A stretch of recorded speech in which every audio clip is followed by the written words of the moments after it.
102 missed calls, all from the same number. The number I had blocked, unblocked, and blocked again more times than I could count over the past 10 years.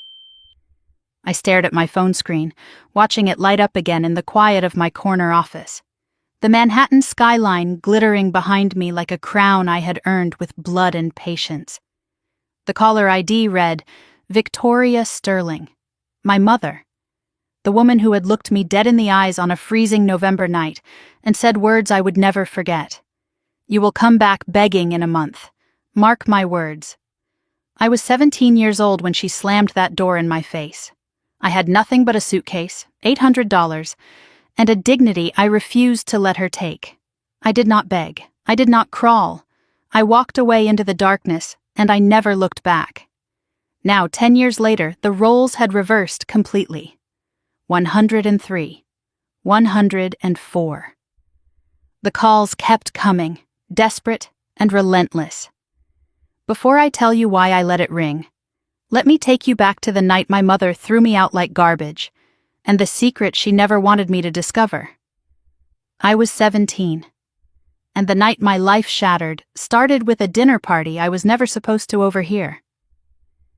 The Sterling mansion sat on 3 acres of manicured perfection in Greenwich, Connecticut, the kind of place where old money pretended to be humble while counting every penny of everyone else's worth. I had grown up in that house, but it never felt like home. More like a museum where I was one of the displays, expected to be beautiful, silent, and obedient. I was back from boarding school for Thanksgiving break, sitting through another one of my mother's elaborate dinner parties with a smile plastered on my face. The guests were the Harrison family, owners of a development firm my mother had been circling for months. A merger, she called it. A golden opportunity. My mother Victoria moved through the room like a queen holding court. Perfect blonde hair, perfect posture, perfect smile that never quite reached her eyes. She had married my father when she was 22 and widowed by 27. I barely remembered him, just fragments, a deep laugh, strong hands lifting me onto his shoulders, the smell of cedar and coffee.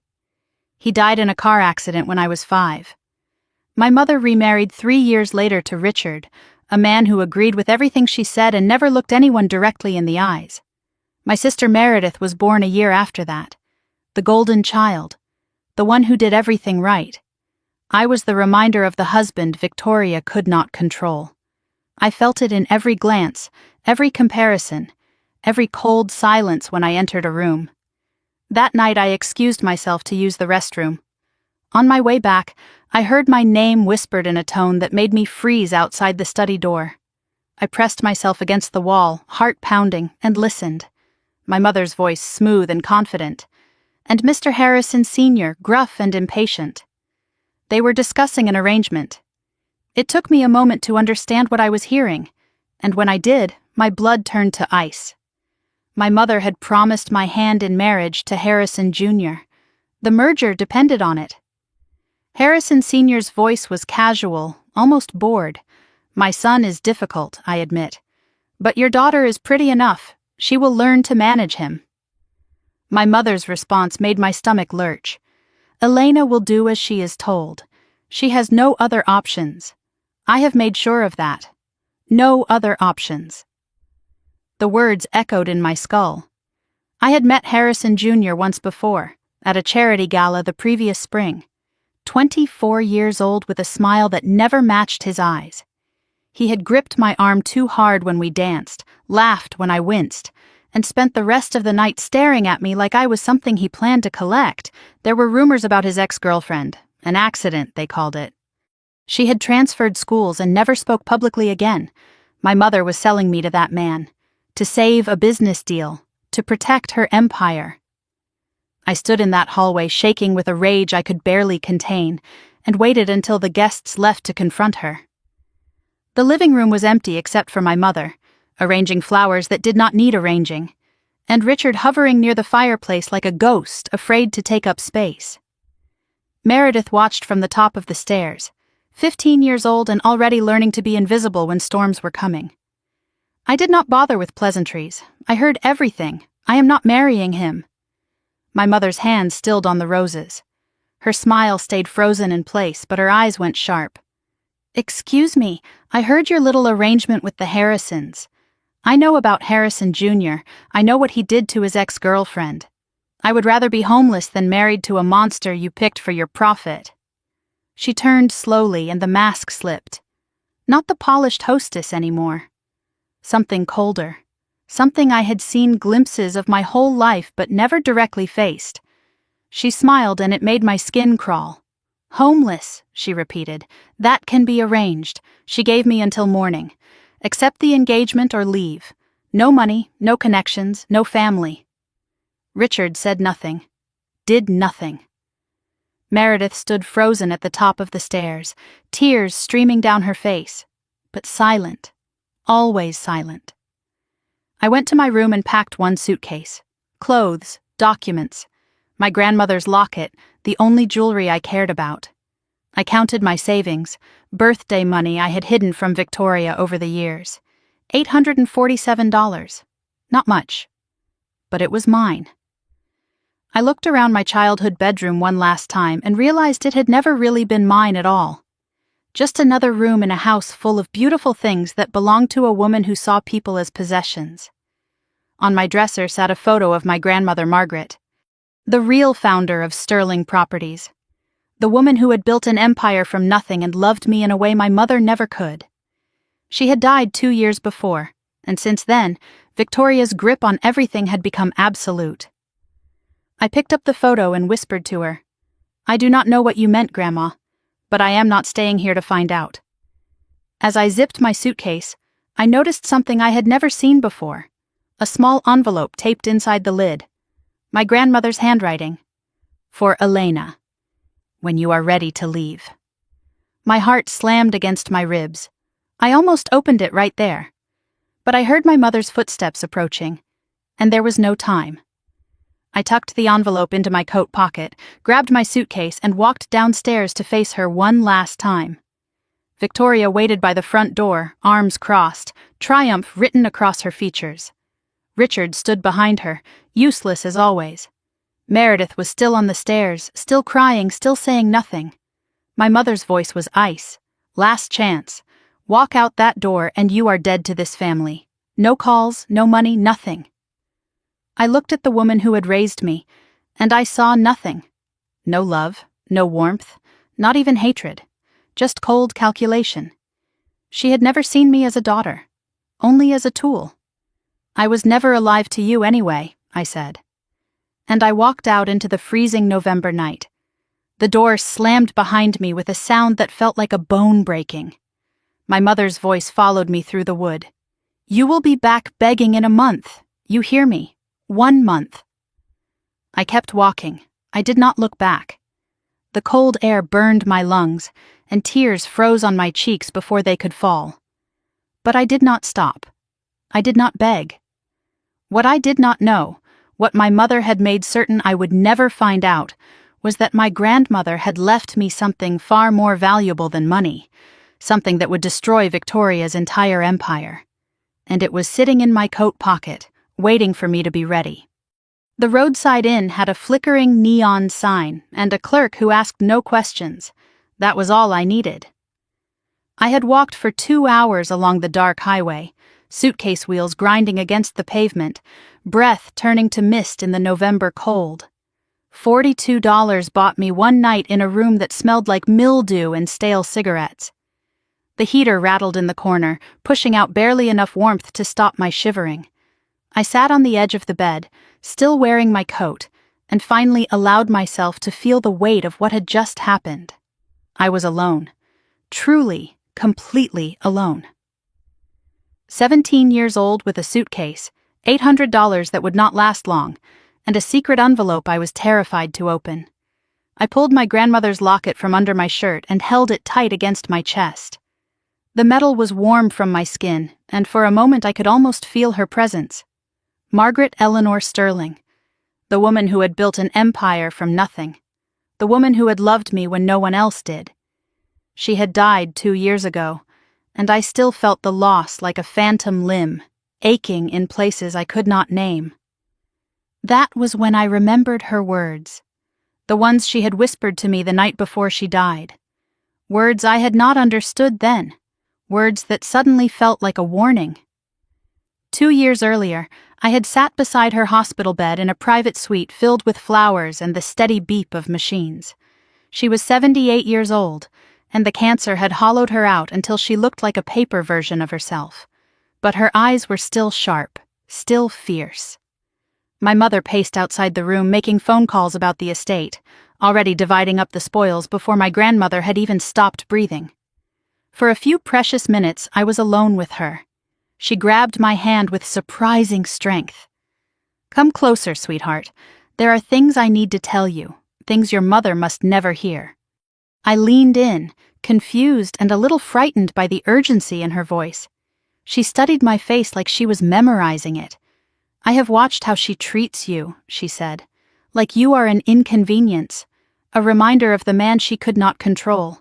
She was talking about my father, her son, the man Victoria had married and the man who had died when I was 5 years old.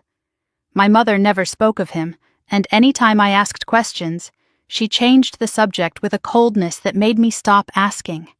My grandmother's eyes, clouded with pain medication, suddenly sharpened with an intensity that made me hold my breath. "Your father was my greatest joy," she said, "and you are his legacy, not hers, never hers. And I have made absolutely sure, that she cannot take what belongs to you." I did not understand. "What do you mean, Grandma? What belongs to me?" She glanced toward the door, paranoid even in her weakened state. "Not now. She is listening. She is always listening." She squeezed my hand so hard it hurt. "When you are ready to leave that house, and you will be someday, look in your suitcase, the one I gave you for your 13th birthday. I hid something there for you." I still did not understand. I was 15, still naive enough to believe that family meant safety. She saw my confusion, and her expression softened, but only for a moment. "Promise me, Elena.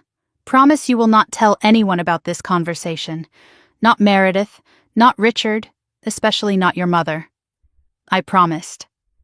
I did not know what I was promising, but I trusted her completely. She was the only person in that house who had ever made me feel loved without conditions. She nodded, satisfied, and then leaned even closer. Her voice dropped to a whisper so faint I had to strain to hear. "There are people who will help you when the time comes. A lawyer named Harold Whitman. He has something that belongs to you, something your mother tried to destroy." Her eyes bore into mine. "Do not let her break you, Elena. You are stronger than she knows, stronger than she fears." My mother's voice cut through from the hallway. "Elena, visiting hours are over. Let your grandmother rest." I started to pull away, but my grandmother held on, whispering so softly I almost missed it. "The company should have been yours. I wrote it in my will." But she changed it. She forged my signature while I was too weak to stop her. "Whitman has the original. Find him." Then she let go, and my mother was in the doorway, and the moment was over. 3 days later, my grandmother was dead. I never got another moment alone with her. At the funeral, Victoria smiled graciously and accepted condolences like a queen receiving tribute. I watched her, numb and silent, my grandmother's words locked inside me like a time bomb I did not know how to defuse. Now, sitting in that cheap motel room 2 years later, everything finally made sense. The envelope from my suitcase sat in my trembling hands, my grandmother's handwriting staring back at me. "For Elena. When you are ready to leave." I was ready now. I had no choice but to be ready. I tore it open carefully, as if the paper itself was precious. Inside was a handwritten letter and a business card. The card read, "Harold Whitman, attorney at law," with an address in Hartford, Connecticut. The letter was dated 3 years earlier, written when my grandmother was still healthy, still sharp, still fighting battles I knew nothing about. The first line made my heart stop. "My dearest Elena, if you are reading this, then your mother has finally shown you who she truly is." I kept reading, tears blurring my vision. She explained everything.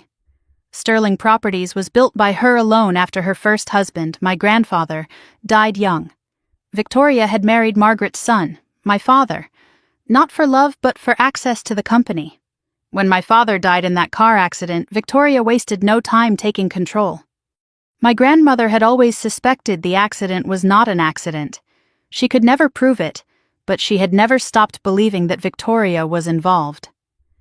My stomach lurched. I had to pause, take a breath, remind myself to keep reading. 5 years before she died, my grandmother had rewritten her will. She left 51% of Sterling Properties to me, to be claimed when I turned 25. She gave a copy to Harold Whitman with instructions to keep it secret and safe. But 6 months before her death, Victoria discovered the will. She had her lawyers present while my grandmother was heavily sedated after surgery. She forced Margaret to sign a new version, one that gave Victoria complete control. They told the witnesses my grandmother was confused, that she wanted to correct a mistake. She was too weak to fight. But she had already given Harold the original, signed and notarized years before the forgery. The letter ended with words that seared themselves into my soul. You own Sterling Properties, Elena, not her. Find Harold. Claim what is yours. And when the time comes, make her pay for what she did to both of us. I read the letter 3 more times, memorizing every word. Then I hid it back in the suitcase lining, in the same spot my grandmother had placed the envelope years ago. I looked at Harold Whitman's business card. Hartford was 3 hours away by bus.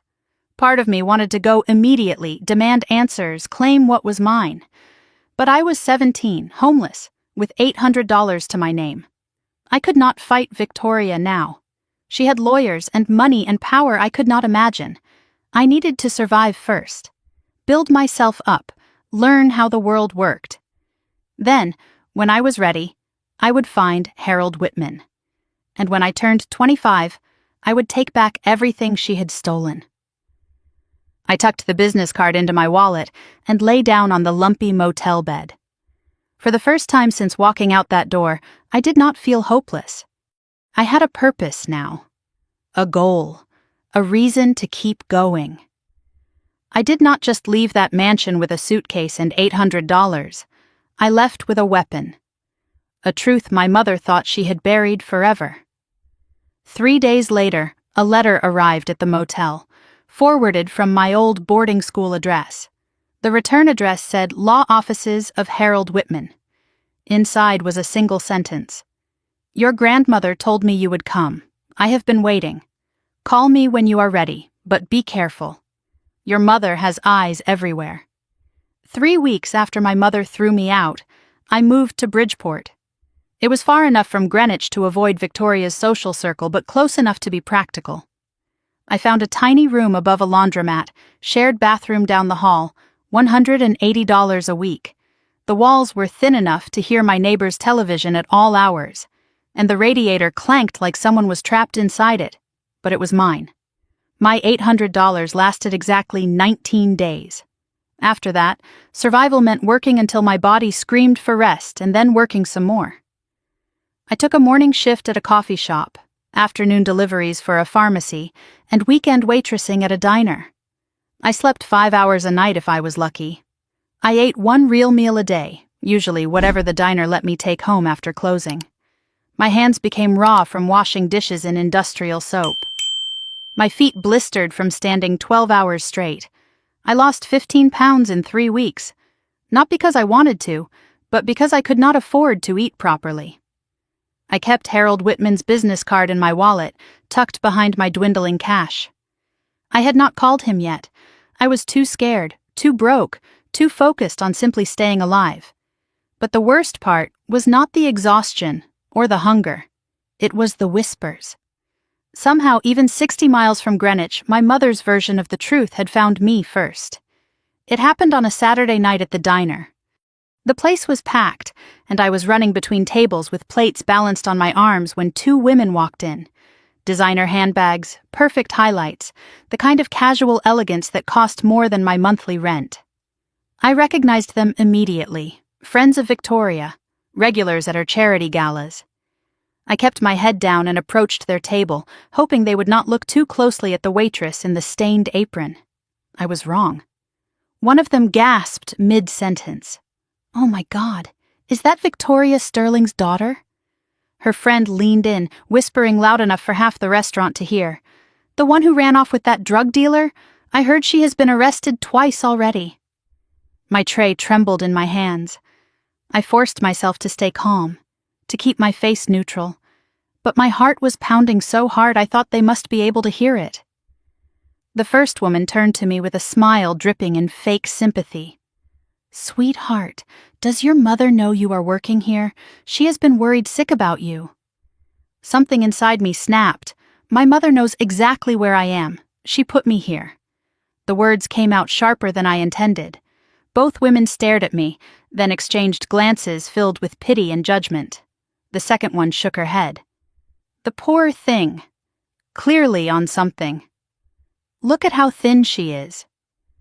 I walked away before I said something that would cost me my job. My manager gave me a warning look, and I swallowed my rage and kept serving tables until my shift ended at midnight. That night, in my tiny room above the laundromat, I borrowed a laptop from a coworker and searched my own name. What I found made me want to scream. Victoria had not just kicked me out. She had launched a full campaign to destroy my reputation before I could even try to fight back. The story she was telling everyone was elaborate and devastating. Her troubled daughter had suffered a breakdown after her grandmother's death. I had started dating a dangerous older man. I had gotten involved with drugs. I had stolen money from the family and run away.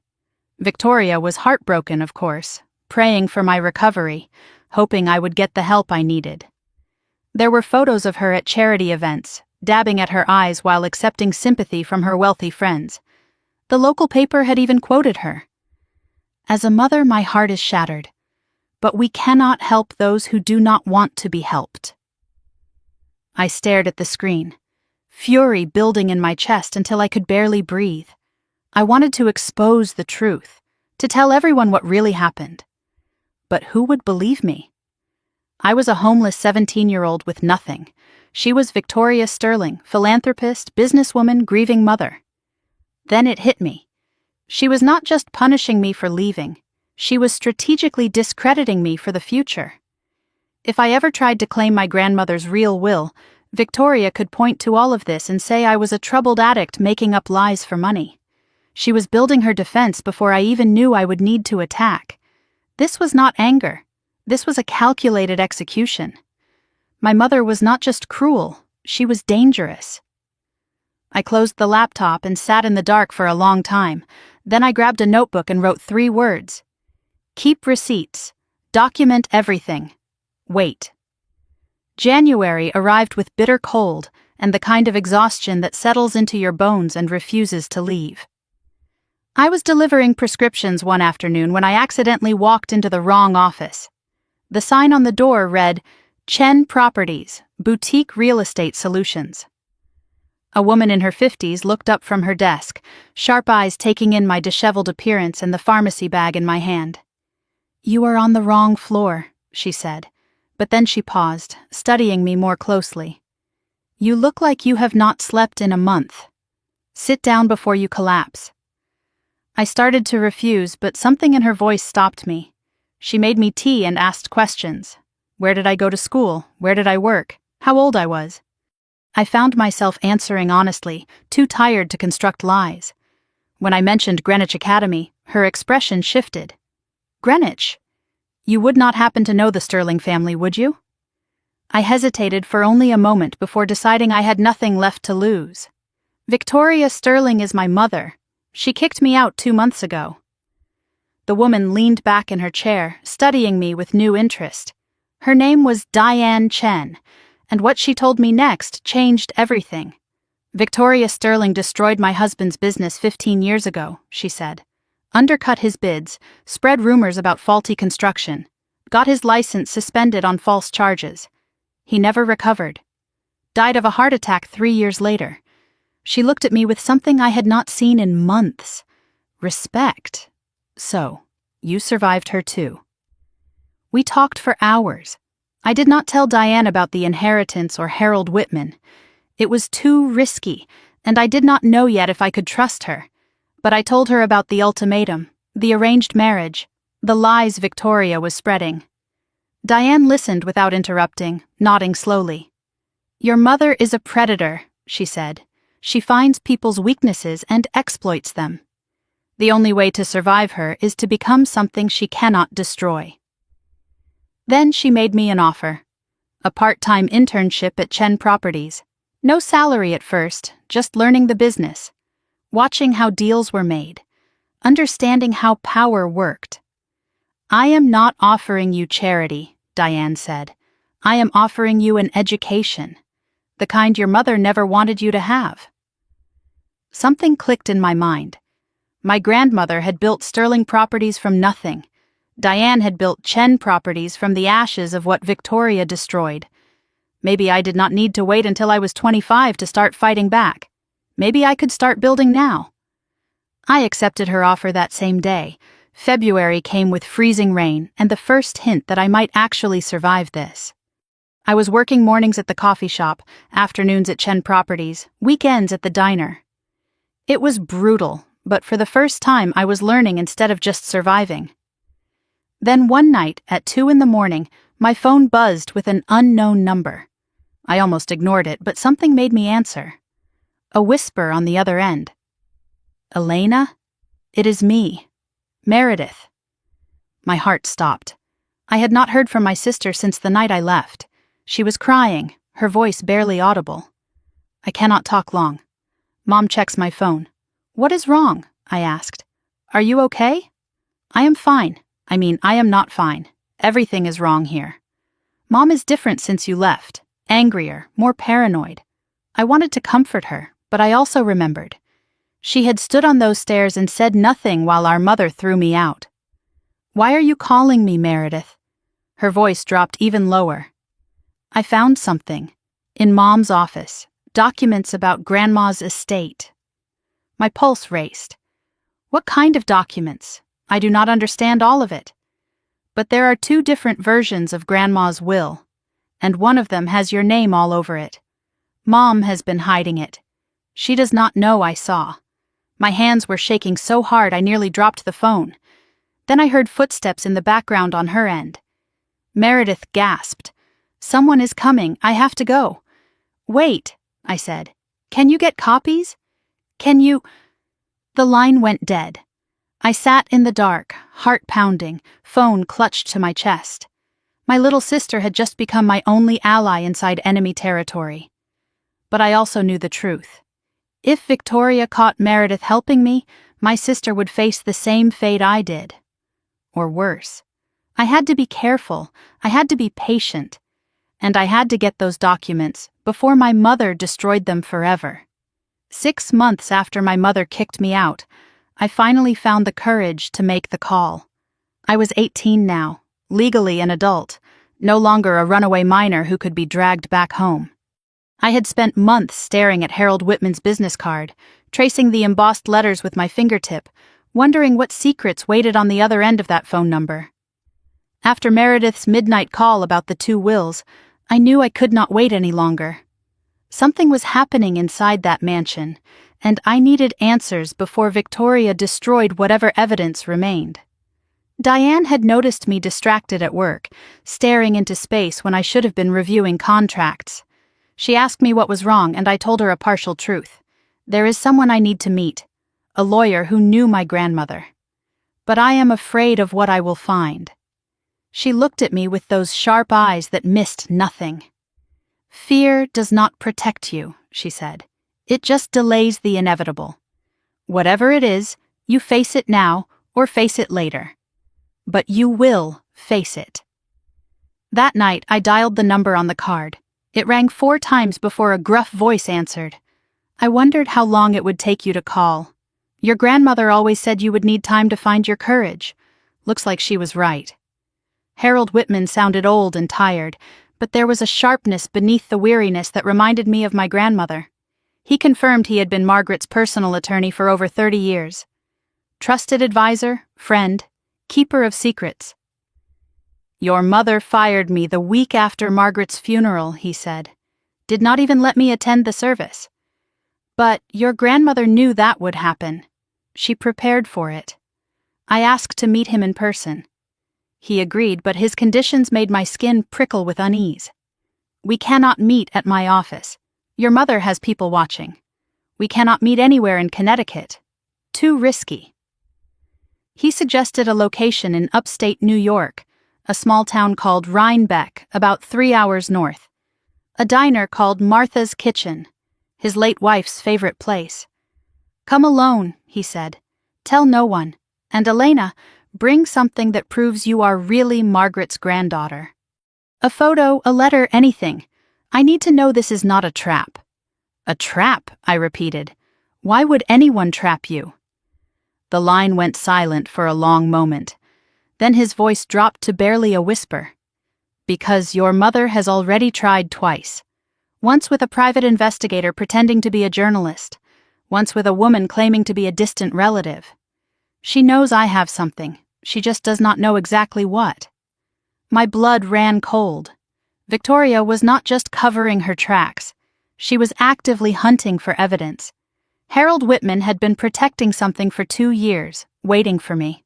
And my mother would do anything to find it first. The Greyhound bus left Bridgeport at 6 a.m. on a Saturday in late May. I sat by the window, watching the landscape shift from suburban sprawl to rolling hills dotted with farms and forests.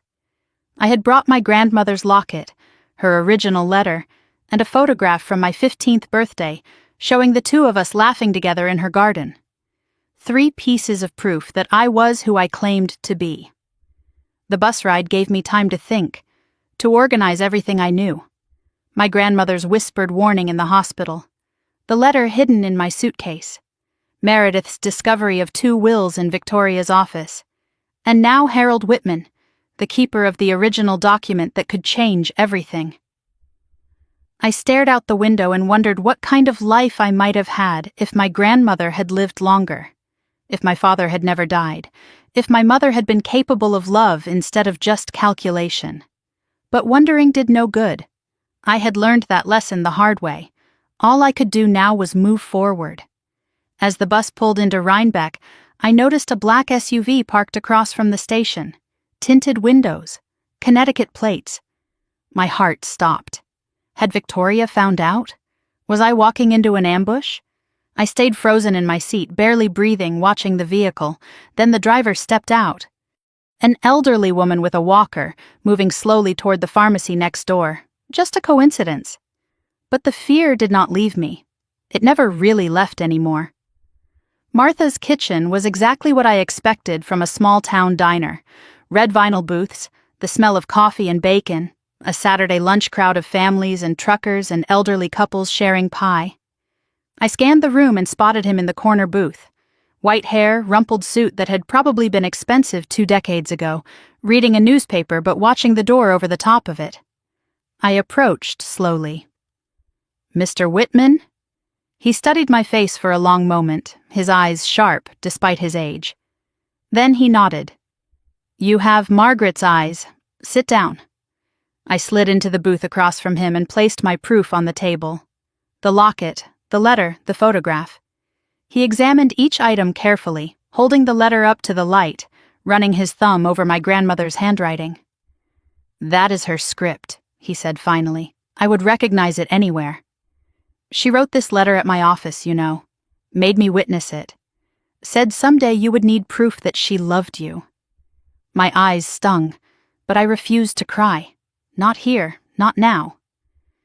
Whitman reached into his briefcase and pulled out a thick manila envelope, worn at the edges, sealed with red wax. This, he said quietly, is the original last will and testament of Margaret Eleanor Sterling. Signed, notarized, and witnessed on March 15th, 6 years ago, 2 years before your mother created her alternative version. He slid documents across the table, and I read them with trembling hands. The original will was clear and specific. 51% of Sterling Properties shares to Elena Margaret Sterling, to be claimed upon reaching age 25. 15% to Meredith. 34% to Victoria, but with restrictions. She could not sell, merge, or restructure without board approval. There was also a trust fund established for my education, completely separate from Victoria's control. And the family estate in Vermont, the one my grandmother had loved most, was left directly to me. Whitman explained everything in a low voice, glancing occasionally toward the door. Margaret knew your mother would try to seize control after she died. She structured the will to give you majority ownership, but only at 25. She hoped you would be mature enough by then to handle the responsibility and fight back if necessary. The education trust was supposed to protect you through college, but Victoria blocked it by claiming you were estranged and unreachable. I felt sick. Even from beyond the grave, my grandmother had tried to protect me, and Victoria had dismantled every safeguard, stolen every protection, left me with nothing. How did she forge the will? I asked. Whitman's face darkened. 6 months before your grandmother died, Victoria obtained power of attorney. She bribed a doctor named Gerald Hoffman to declare Margaret mentally incapacitated. Then she brought in her own lawyers while your grandmother was heavily sedated after surgery. They created a new will, had Margaret sign it while she was barely conscious, and filed it with the court before anyone could object. Can we prove the forgery? My voice came out harder than I expected. Whitman sighed heavily. I have the original will. I have testimony about your grandmother's mental clarity in the months before that surgery. I have suspicions about the doctor. But suspicions are not evidence. And your mother has spent 2 years covering her tracks. Right now, if we went to court, it would be your word against hers. She has money, lawyers, and a public image. You have a diner job and an internship. The truth of his words settled over me like a weight. I needed more than the original will. I needed proof of the forgery. I needed witnesses willing to testify. I needed time and resources and power I did not have, not yet. Whitman gave me copies of everything, the original will, his notes, a timeline of events. He told me to hide them somewhere Victoria would never look. Not in my apartment, not on my computer. Your mother has resources you cannot imagine, he said. Private investigators, hackers, people who make problems disappear. I understood what he was telling me. I could not fight Victoria now. I would have to wait until I turned 25, 7 more years, but I could use that time to build my case. Document everything Victoria did wrong with Sterling Properties. Find the doctor who had signed off on my grandmother's false incapacity declaration. Locate witnesses from the nursing staff and household who had seen what really happened. And build enough financial independence that Victoria could not destroy me through poverty alone. Your mother is not stupid, Whitman warned as I stood to leave. She is paranoid, but she is also patient. Right now she thinks you are a failed runaway, an embarrassment to forget. Let her keep thinking that. The moment she realizes you are a threat, she will come for you with everything she has. So I stay invisible, I said. I stay quiet. I let her think she has won, until I am ready to prove she lost. He nodded slowly. Then he grabbed my wrist, his grip surprisingly strong. One more thing. Your grandmother left something else. Not in the will, separate, private, a safe deposit box in Vermont. She said you would know what to do with what is inside. But Elena, his eyes darkened, she also said that box contains things that could destroy more than just your mother's reputation. Be very sure you are ready before you open it. I left Martha's kitchen with a folder full of documents, a safe deposit box key pressed into my palm, and a new understanding of what I was really fighting. This was not just about money or inheritance. My grandmother had gathered secrets. Secrets dangerous enough that she had hidden them away, waiting for someone brave enough to use them. And now that someone was me, I just had to survive long enough to become the weapon she knew I could be. 2 years after my mother kicked me out, I barely recognized the girl I used to be. I was 19 now, no longer sleeping in cheap motel rooms or surviving on leftover diner food. I had earned my GED while working full-time, enrolled in online college courses for business administration and real estate law, and studied until 2 in the morning every night because sleep felt like a luxury I had not yet earned. Diane Chen had promoted me from unpaid intern to junior associate, the youngest person to ever hold that title at her company. She had become more than a mentor. She was the closest thing to a mother I had ever known, though neither of us said it out loud. I handled small property transactions on my own now, and my reputation was growing quietly in certain circles. The young woman who never misses a detail. The one who works harder than anyone in the room. My hair was shorter, professional. My clothes were simple but sharp.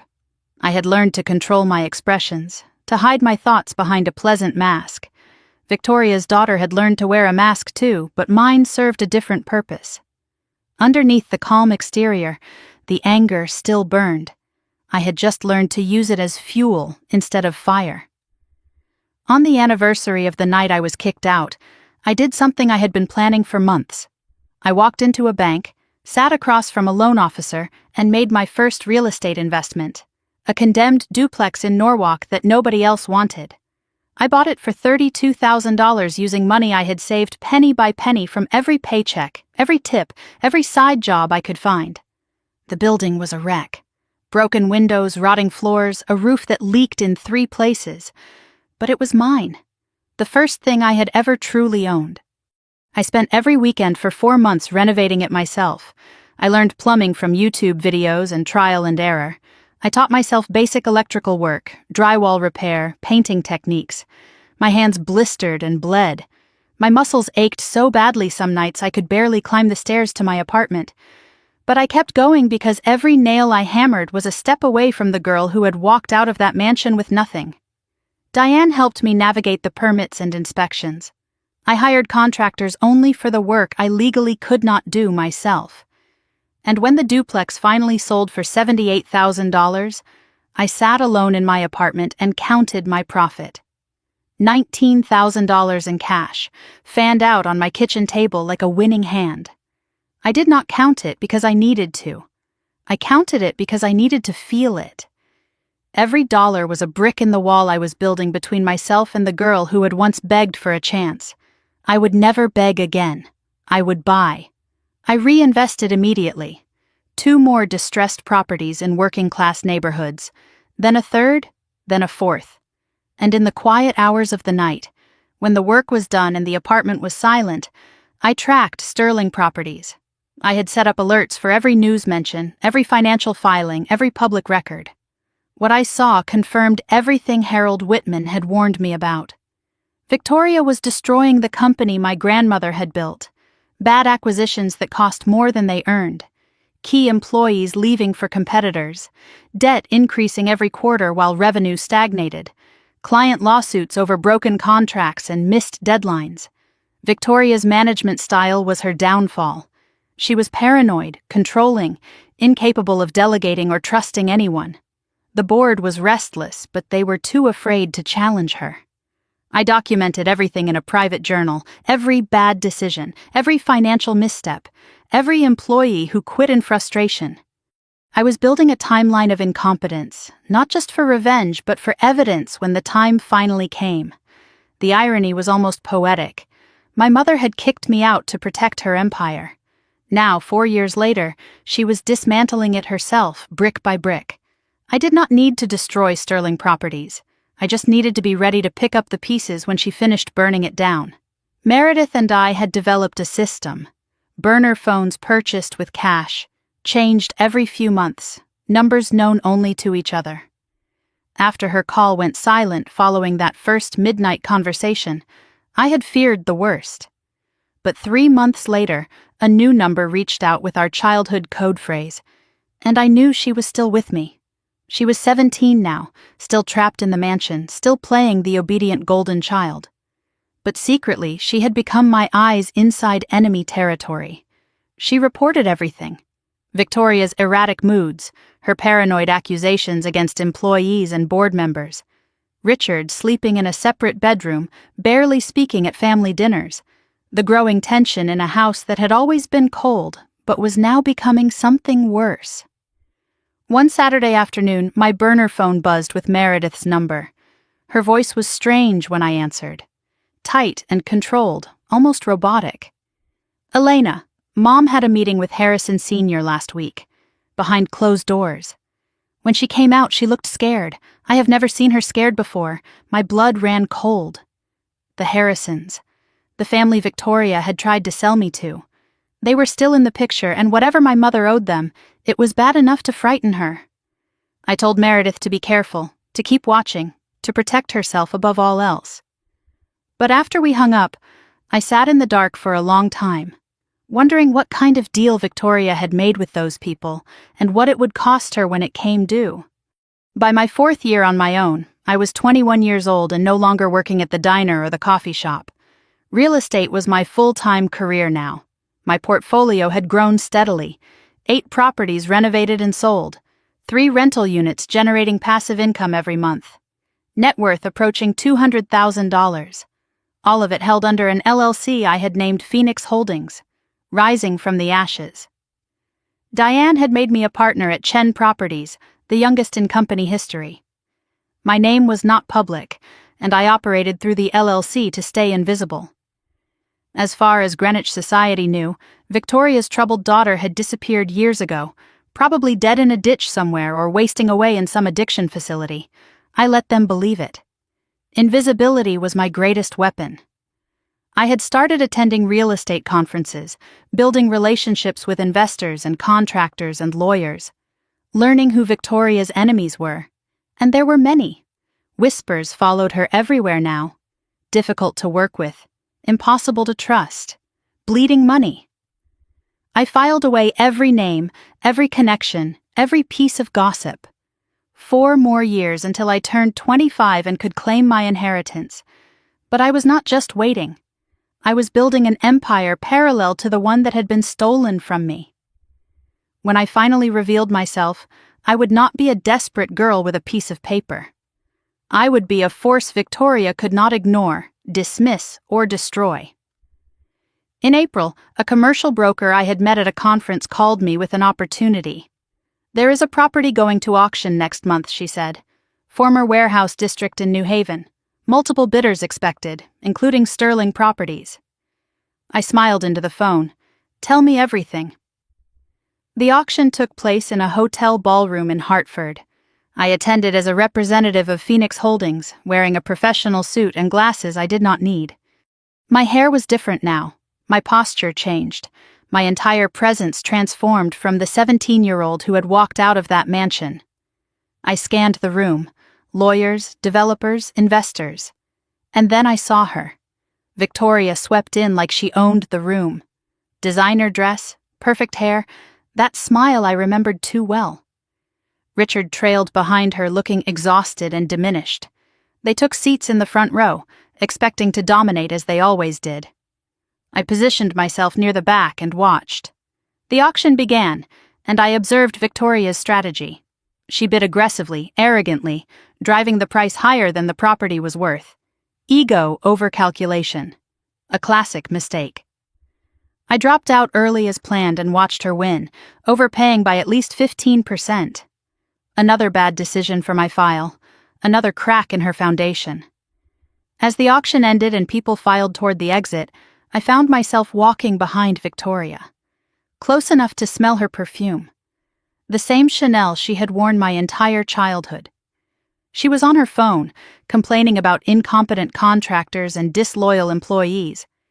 Her elbow brushed my arm as she passed through the doorway.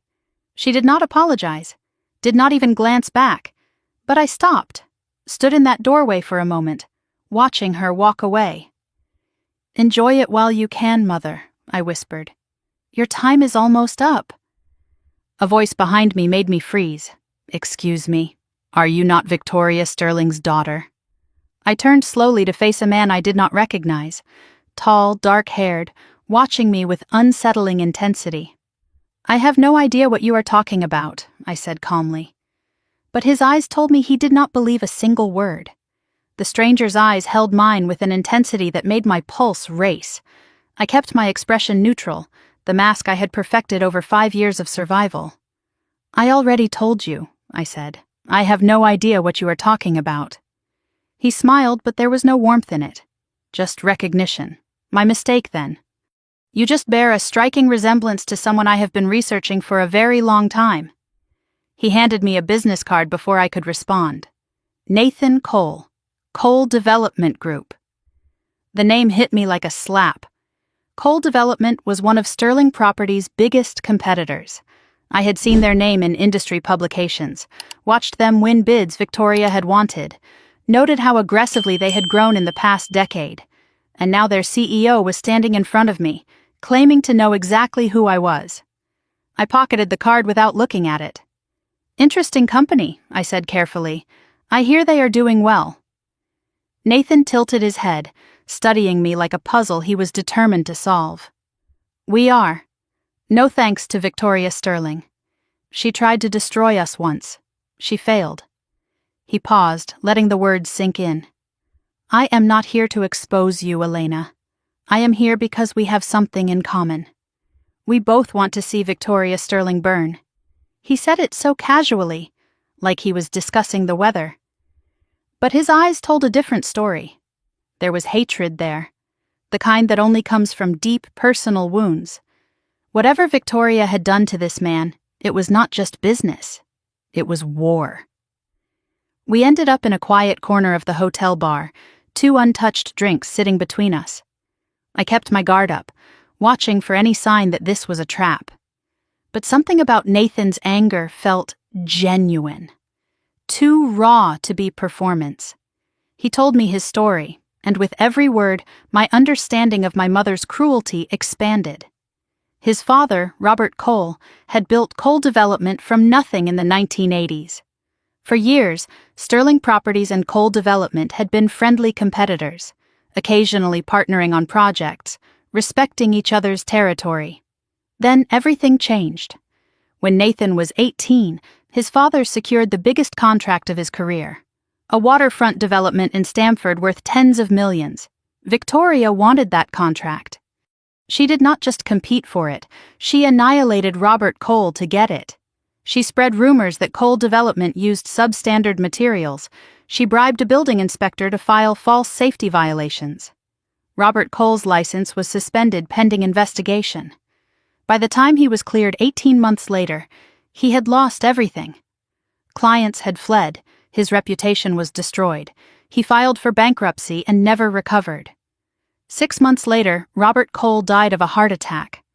Nathan was 20 years old, burying his father while Victoria Sterling celebrated her stolen victory. She did not just beat him, Nathan said, his voice low and controlled. She erased him, made sure no one would remember Robert Cole as anything but a failure. He died thinking he was worthless. Nathan looked at me with an intensity that made me shiver. I was 20 years old, standing at my father's grave, and I swore I would take back everything she stole. I have been building toward that for 12 years, and now I find out Victoria's own daughter is doing the same thing. That is not a coincidence. That is an opportunity. I should have walked away. Every instinct I had developed over 5 years of survival screamed that trusting anyone was dangerous. Victoria had turned people before. She could have planted Nathan to draw me out. But something in his story resonated too deeply to dismiss. I knew what it felt like to lose a father because of Victoria. I knew the rage that never faded, the hunger for justice that shaped every decision. And I knew that I had been building my case alone for too long.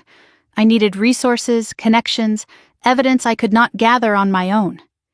Nathan had all of those things. The question was whether I could trust him enough to share what I knew. Why should I trust you? I asked. For all I know, you are working for her. This could be another one of her traps.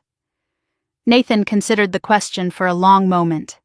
Then he pulled out his phone and showed me a photograph. His father, gaunt and gray, lying in a hospital bed. The image was devastating. A man who looked 80, but could not have been older than 50. This was taken 2 days before he died, Nathan said. His voice cracked almost imperceptibly. He was 53 years old.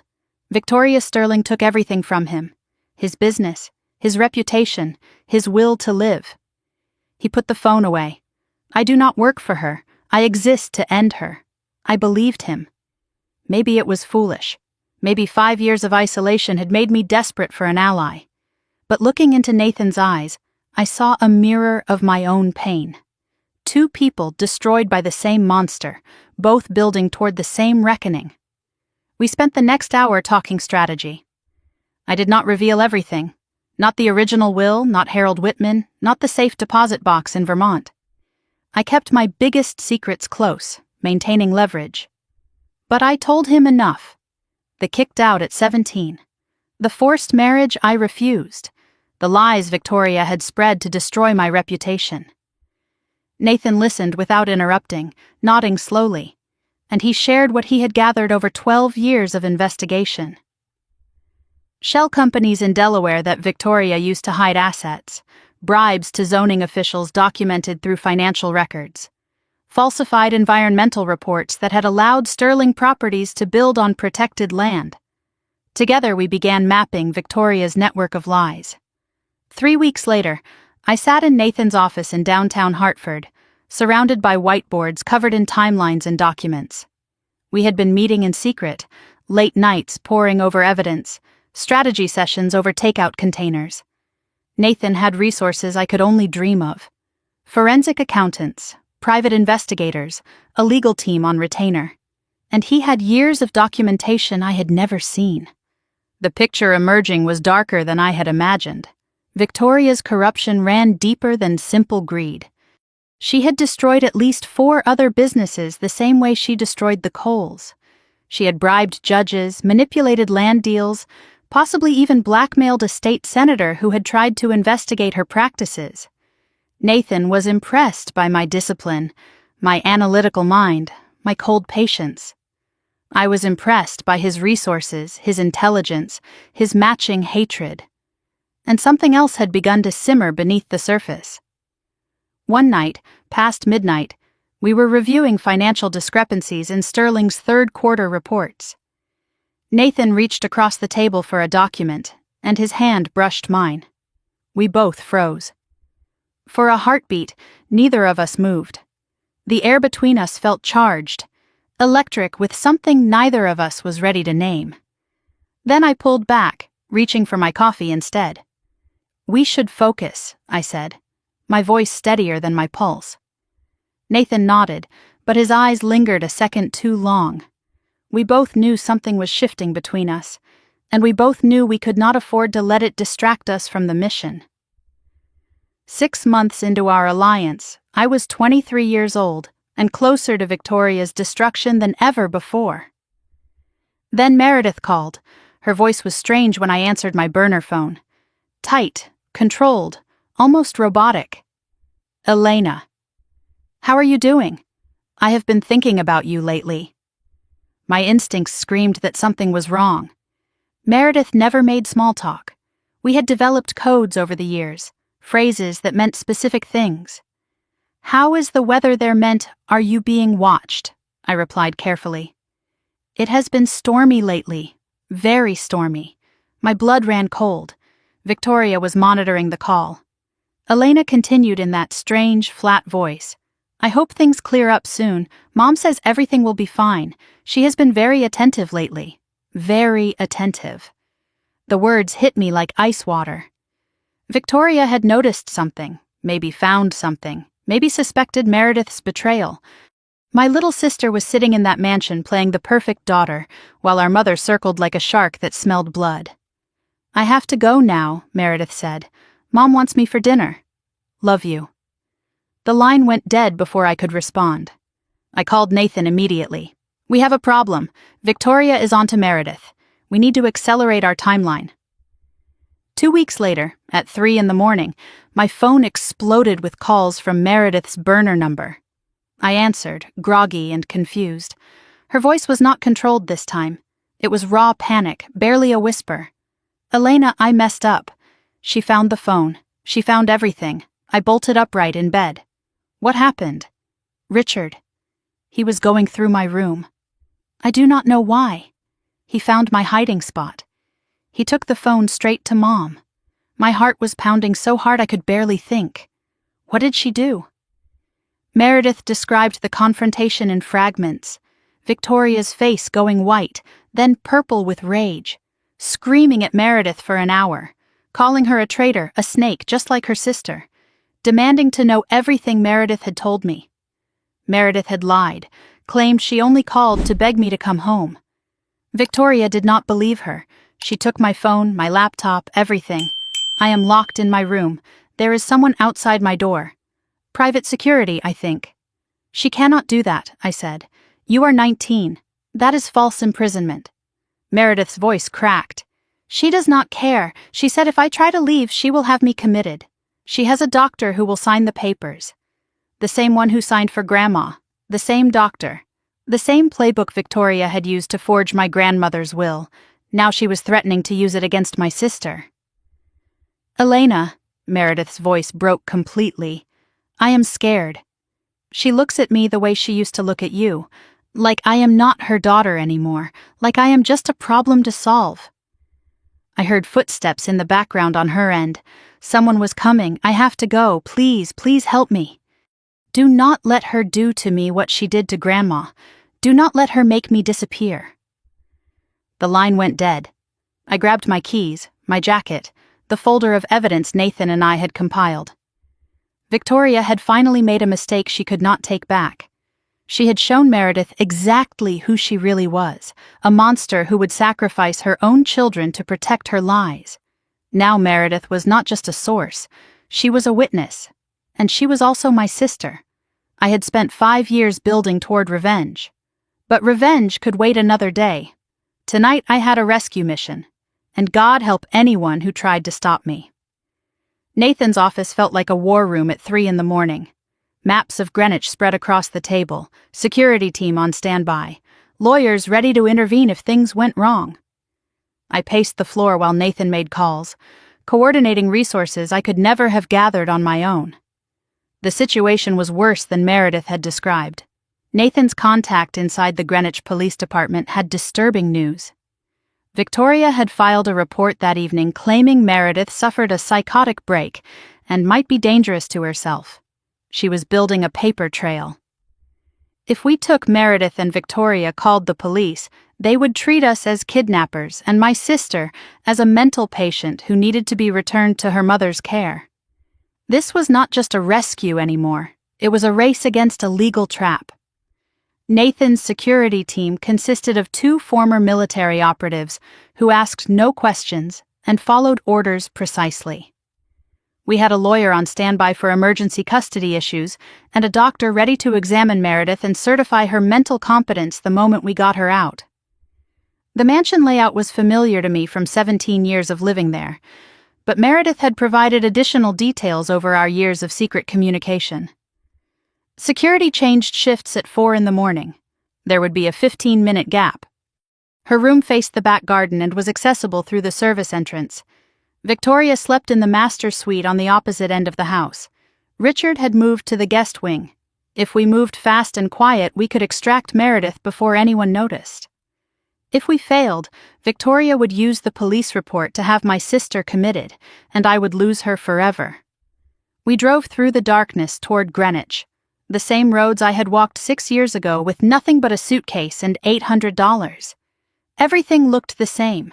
Manicured hedges, iron gates, old money pretending to be humble while destroying anyone who threatened their position.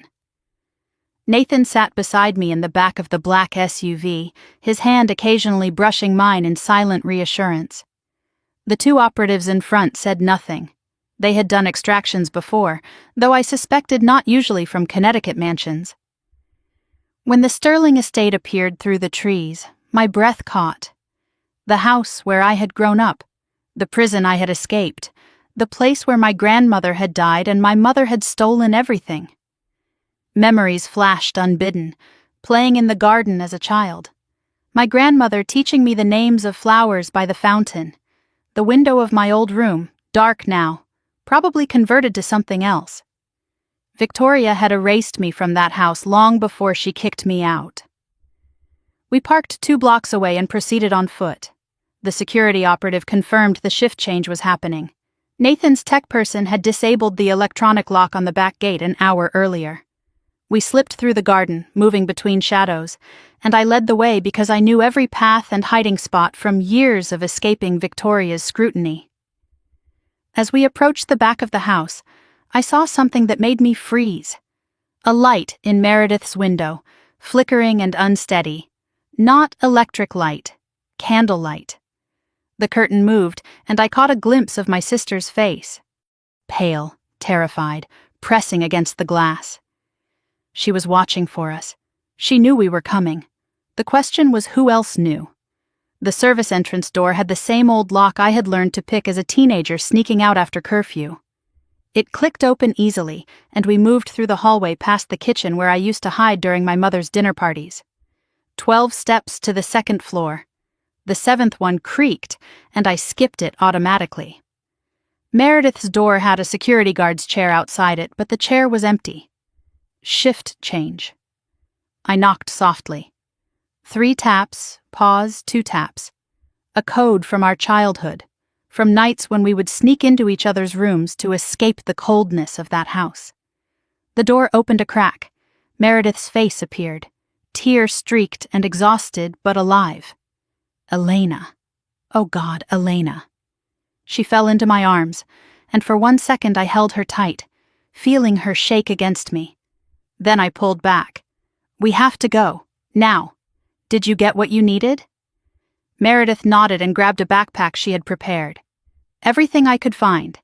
Emails, financial documents, the fake will, and a recording of Mom threatening to have me committed. A recording, direct evidence, Victoria's own words captured and preserved. You recorded her, I whispered, stunned. Meredith's eyes were hard in a way I had never seen before. I have been recording her for months. Every conversation, every threat, every admission. She thought I was the loyal one, the stupid one. She never checked my room for devices. My baby sister had become a spy in her own home, and she had gathered ammunition that could destroy Victoria's entire defense. We were 10 feet from the service stairs when a light clicked on behind us. Richard stood at the end of the hallway wearing a bathrobe, holding his phone. His face was pale, conflicted, but his finger hovered over the dial button. I knew you would come, he said quietly. Victoria said you would. She has been waiting.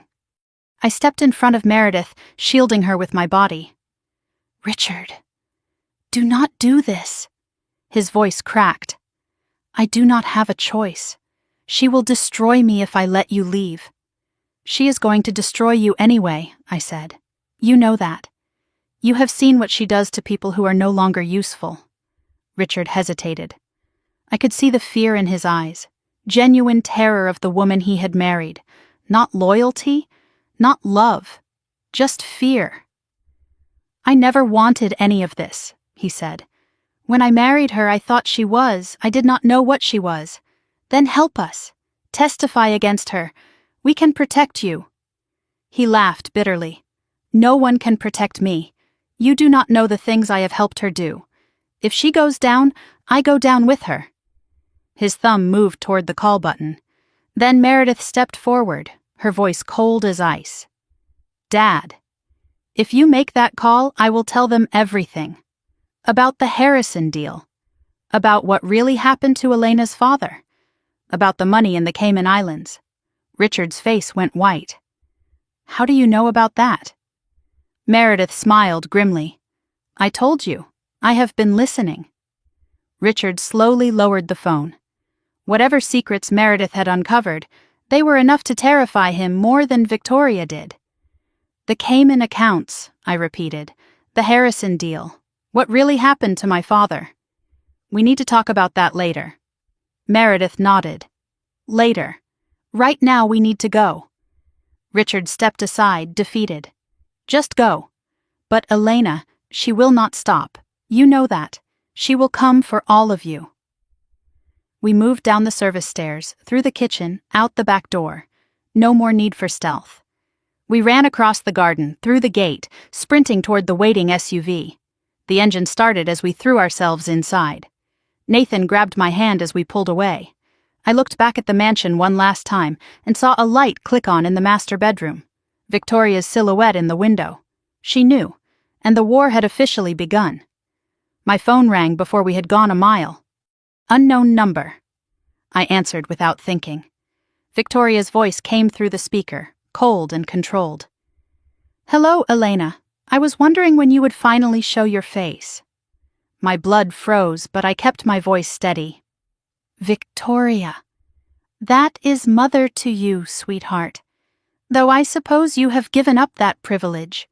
Her voice dripped with venom. "You think you have won something tonight. You have taken my weak, pathetic daughter and run off with your little boyfriend." How touching. "But let me explain something to you." She paused, and her voice dropped to a whisper that felt louder than a scream. "I have known where you were for 2 years, who you have been working with, what you have been building. You thought you were invisible. I have been watching you the entire time. And now that you have shown yourself, the real game begins." I looked at Nathan, ice in my veins. Victoria continued, her voice sharp as a blade. "You have 48 hours to return Meredith. After that, I file kidnapping charges. And do not think your little company will protect you. I have already made some calls." "Meredith is 19, I said. "An adult. She left of her own free will." Victoria laughed. "My lawyers will have a different story. A troubled young woman suffering from delusions, manipulated by her estranged sister with a vendetta." "The same playbook you used on Grandma," I said. "It will not work this time." Silence. Then Victoria's voice, dangerous and low. "Do not you dare speak about my mother." "Your mother," I replied. "She built everything you have. And she wanted me to have it. We both know the truth about that will, Victoria." The line went dead. Nathan's phone rang immediately. He answered, listened, and his face went grim. He looked at me. "Check your bank accounts. Now." I opened my banking app with trembling fingers. For a moment, I did not understand what I was seeing. Then it hit me like a punch to the gut. Every account I had, personal and business, Phoenix Holdings and my private savings, all of it frozen. Red warnings across every screen. Suspected fraud. Investigation pending. Account holder Elena Victoria Sterling. My mother had not just called me. She had declared war. And her first strike had already landed. Nathan took my hand, the first time he had touched me deliberately. "We will figure this out. She wants you to panic. Do not give her the satisfaction." I looked at Meredith clutching her backpack full of evidence, at Nathan, whose empire was also now under attack, at my frozen accounts and my invisible life suddenly exposed. Victoria had drawn first blood, but she had also made a critical mistake. She had shown us exactly how far she was willing to go. There was no negotiating now. No halfway measures. Only one of us would survive this. And I was done hiding. 2 weeks after the rescue, my life had been systematically dismantled. Victoria worked fast. My apartment lease was terminated by an anonymous complaint about illegal activity. Every bank account I had was frozen pending a fraud investigation. Phoenix Holdings assets were seized for audit. Diane Chen called me with tears in her voice, explaining that her lawyers had advised her to suspend my partnership until the investigation concluded. She did not want to do it. She had no choice. 6 years of building, potentially destroyed in 14 days. I was living in Nathan's guest house now, the only roof available to me. Meredith was in a safe house 30 miles outside Hartford, protected by Nathan's security team. And FBI agents had contacted me twice, polite but suspicious, asking questions about wire transfers and offshore accounts I had never heard of. The accusations were extensive. Wire fraud, money laundering, identity theft spanning 4 years, all fabricated, all designed to bury me in legal quicksand while Victoria regrouped and planned her next attack.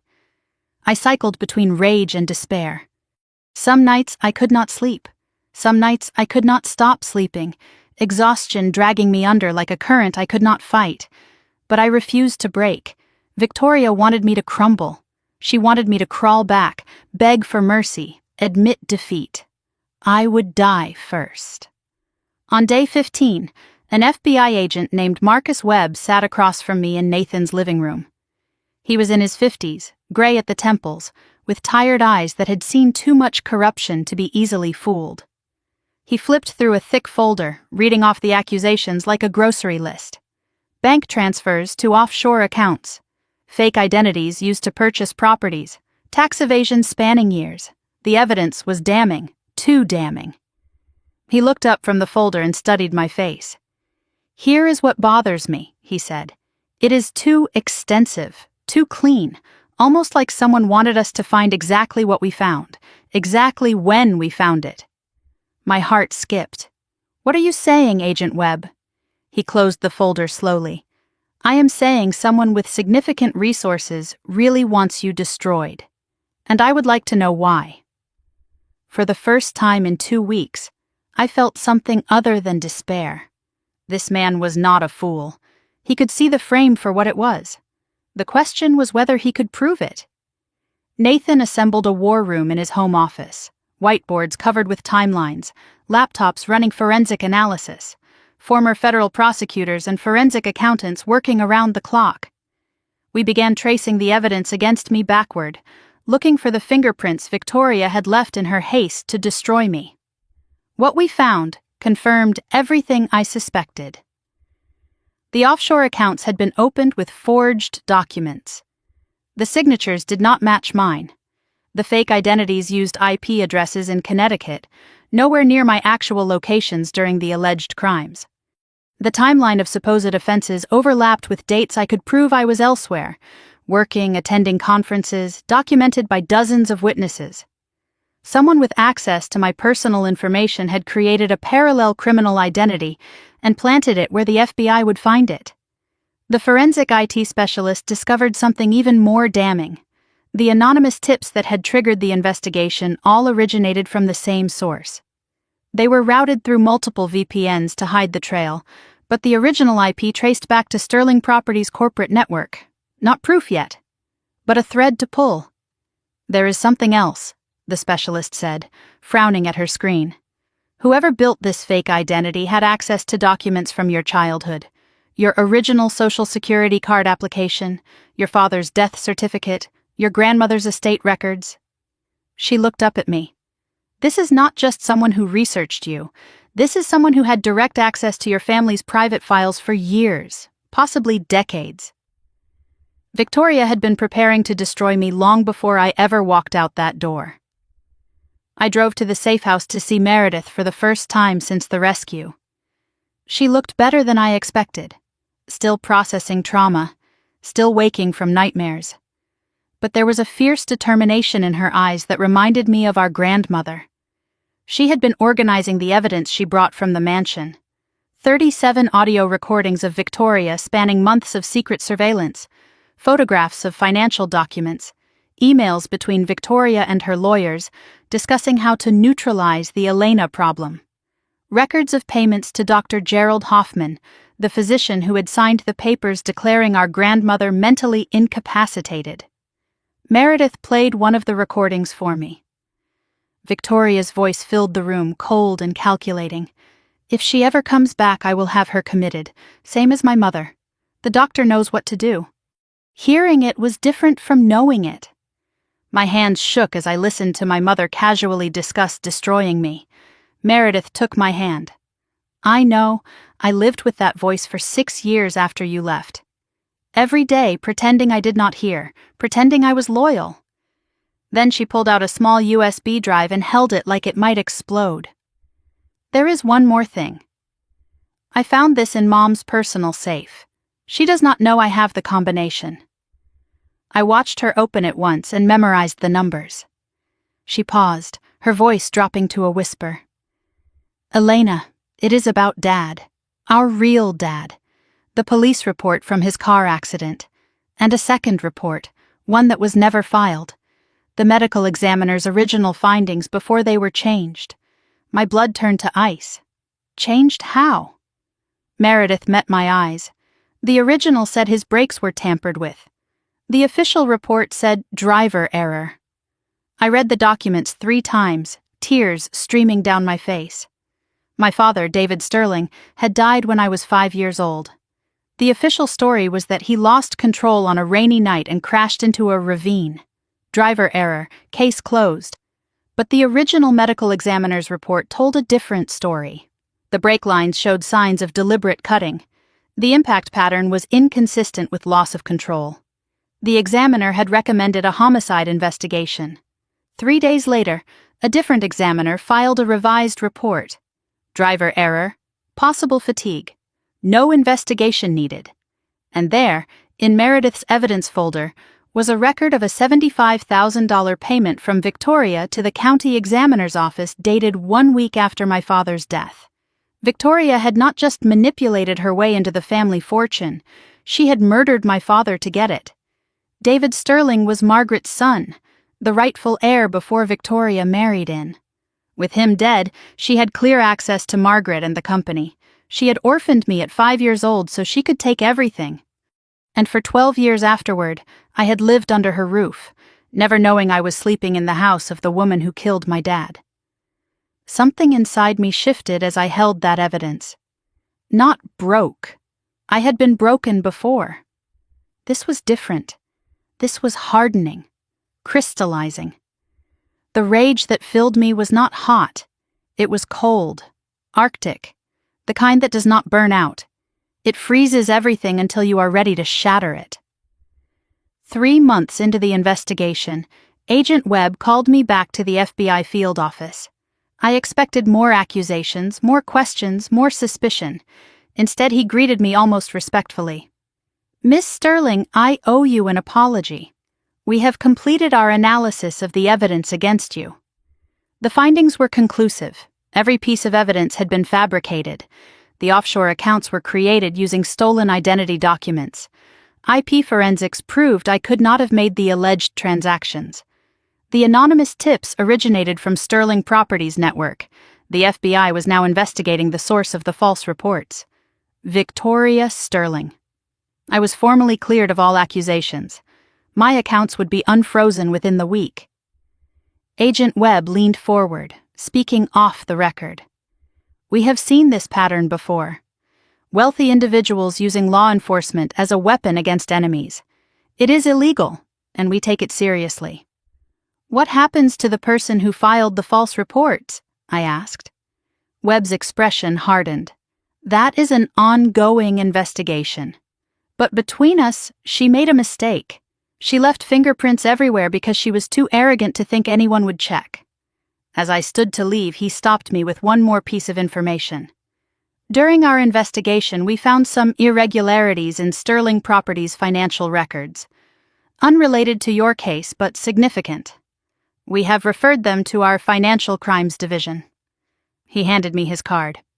"If you happen to have any additional information about Victoria Sterling's business practices, we would be very interested to hear it."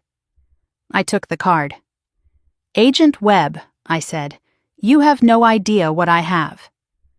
For the first time in months, I smiled.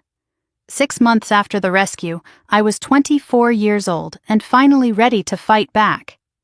Nathan and I had assembled a legal army, former federal prosecutors, forensic document experts, investigators who specialized in corporate fraud. We had Harold Whitman's original will with full chain of custody documentation, Meredith's recordings of Victoria's threats, evidence of the doctor's bribery, the suppressed medical examiner's report about my father, the FBI's referral about Sterling Properties' financial crimes, and now we had commissioned the country's leading forensic document examiner to analyze both versions of my grandmother's will. His name was Dr. Samuel Reeves, and he had spent 8 weeks studying every stroke of ink, every fiber of paper, every chemical marker that could reveal the truth. Today was the day of his final report. He sat at the conference table, sliding a 200-page analysis toward me. The original will is consistent with Margaret Sterling's known handwriting, pressure patterns normal, ink age verified to 6 years before her death.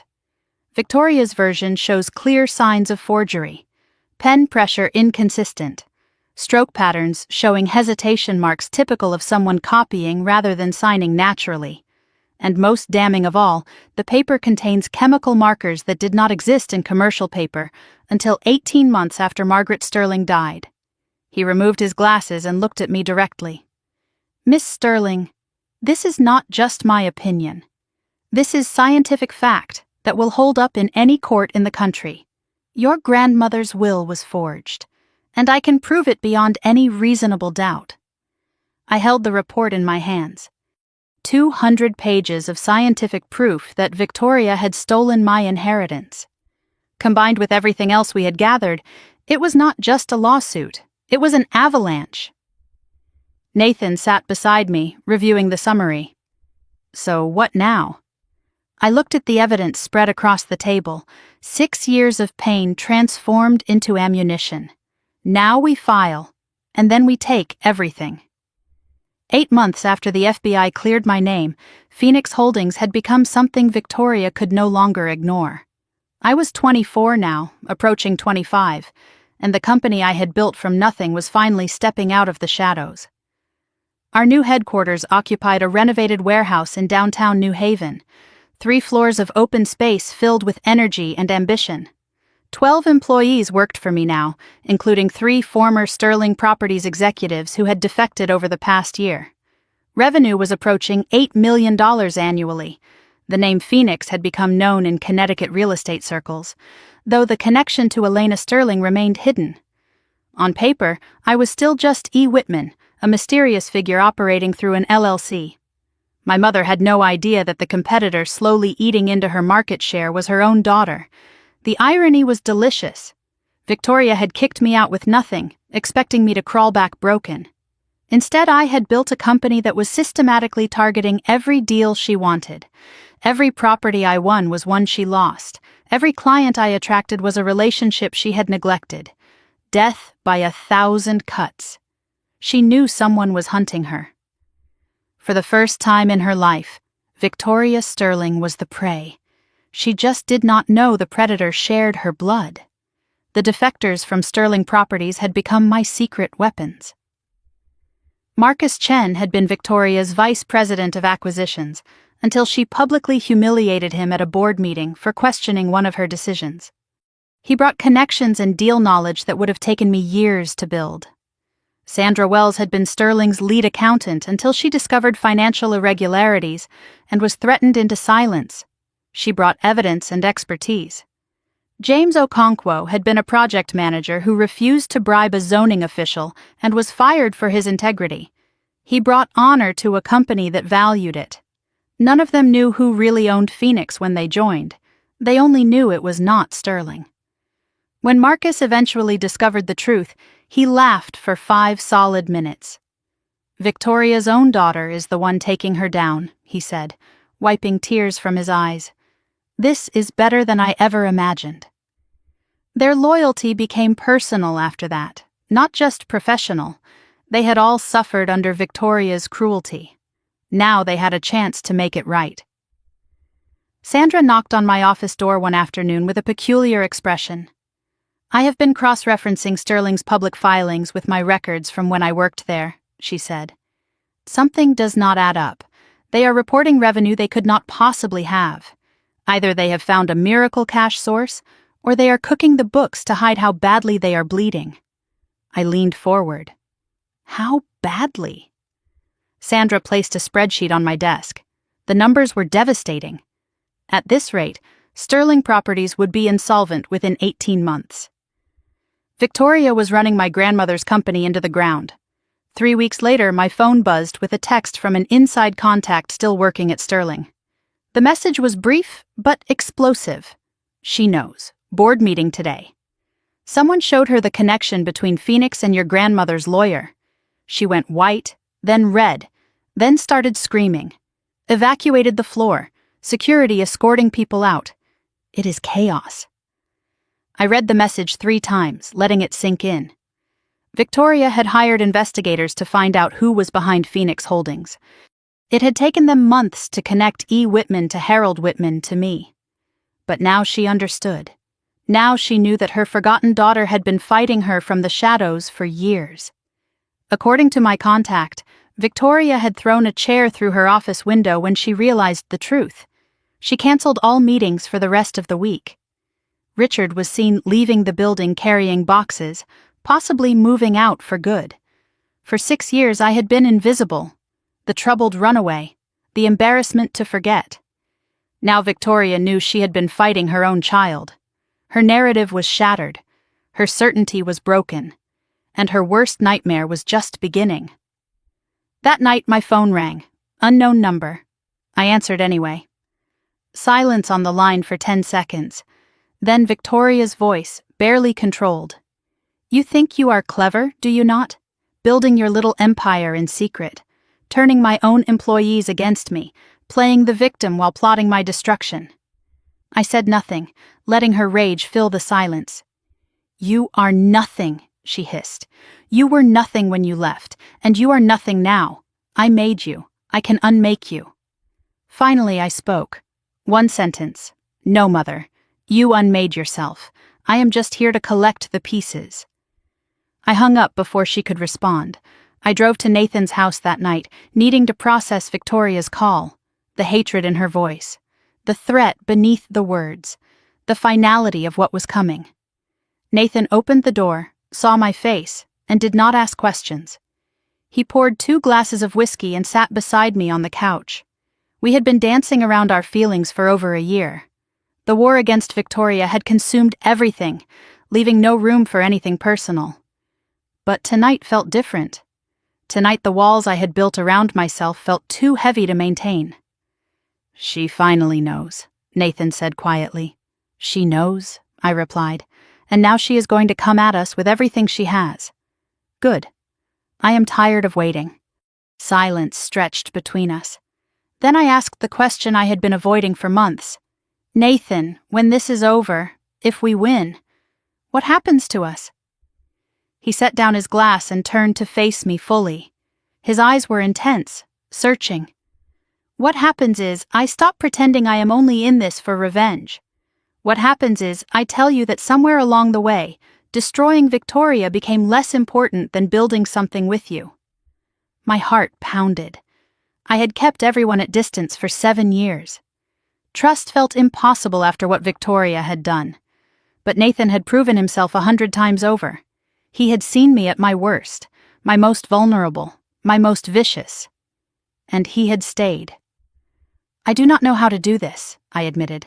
I do not know how to let someone in without waiting for them to betray me. Nathan reached over and took my hand. Then do not let me in, let me stand beside you. We will figure out the rest when we are not at war. He pulled me closer, and for the first time in 7 years, I stopped fighting. The kiss that followed was not gentle, it was fierce, desperate, the release of everything we had been holding back. When we finally pulled apart, I realized something had shifted. I did not just want to destroy Victoria anymore. I wanted to survive her. I wanted a life on the other side of this. And I wanted Nathan in it. 1 month later, we gathered in the law offices of Harrison and Webb to coordinate the final assault. Elena, Nathan, Meredith, and our legal team filled the conference room. The civil lawsuit contesting the forged will was ready to file. The criminal referral for fraud and forgery was prepared for the prosecutor. The evidence about my father's death had been handed to the cold case unit. Meredith's recordings had been authenticated and certified admissible. And the FBI financial crimes investigation was building momentum every day. My 25th birthday was 3 months away. The day I could legally claim my inheritance under the original will. But we were not waiting for the birthday. We would file suit next week and force Victoria to fight on multiple fronts simultaneously. Nathan announced that Coal Development would publicly propose a merger negotiation with Phoenix Holdings. Combined, we would be larger than Sterling Properties. The board would panic. Sterling stock was already dropping. Victoria's control depended on the illusion of stability. Shatter that illusion, and the board might turn on her. Then Meredith spoke up. There is one more thing. I was waiting until we were all together. She slid a document across the table. A letter, handwritten, addressed to the Sterling Properties Board of Directors, signed by Richard. He sent this to me last week, Meredith said. He wants to testify against Victoria in exchange for immunity. I stared at the letter. Richard, the spineless stepfather who had helped Victoria destroy countless lives, was offering to flip. Can we trust him? Nathan asked. Meredith smiled coldly. We do not have to trust him. We just have to use him. He knows where the bodies are buried. Some of them literally. 2 weeks later, I attended the Connecticut Commercial Real Estate Conference as the public owner of Phoenix Holdings for the first time. My identity was about to become very public. Nathan stood beside me in the crowded ballroom. Meredith watched via live stream from the safe house. A major announcement was expected. The $200 million waterfront redevelopment project in Bridgeport was going to bid. The largest single development in Connecticut in a decade. City officials took the stage and announced the two finalists, Sterling Properties and Phoenix Holdings. The room buzzed with confusion. Phoenix? Who ran Phoenix? I stepped forward to accept the finalist certificate. The MC read my full name into the microphone. Elena Margaret Sterling, CEO of Phoenix Holdings. Gasps rippled through the crowd. Cameras flashed. Whispers erupted everywhere. And across the room, Victoria Sterling stood frozen, her face white with shock and fury. Our eyes met across the ballroom. For one delicious moment, we stared at each other. Then I smiled politely, accepted the certificate, and returned to my seat. After the ceremony, Victoria cornered me in the hallway. Security guards flanked us both, but neither moved to intervene. She was shaking with rage. "You think this is victory?" she hissed. "This is a circus, a spectacle. When the bidding starts, I will crush your little company. I will outspend you, outmaneuver you, destroy every relationship you have built." I tilted my head, studying the woman who had haunted my nightmares for 7 years. She looked older than I remembered, smaller somehow. The mask of perfection was cracking. "You can try," I said calmly. "But here is the thing, Mother." I leaned in close, whispering so only she could hear. "I have the original will. I have recordings of your threats. I have proof you forged Grandma's signature. I have evidence you murdered my father. And I have Richard, ready to testify to all of it." I pulled back, watching the color drain from her face. "This bid is not about the project. It is about watching you lose everything in front of everyone who ever feared you. And Mother, you are going to lose." Victoria stood frozen in that hallway, her mask finally cracking completely. For one moment I saw something beneath the calculation and cruelty, pure animal terror. She knew. She finally understood that this was not a business competition. This was an execution. And she was already strapped to the chair. I walked away without looking back. My phone buzzed. "Nathan, board meeting scheduled for next week. 3 directors want to discuss leadership concerns. It is starting." I smiled, sliding the phone into my pocket. The bidding war was just the public show.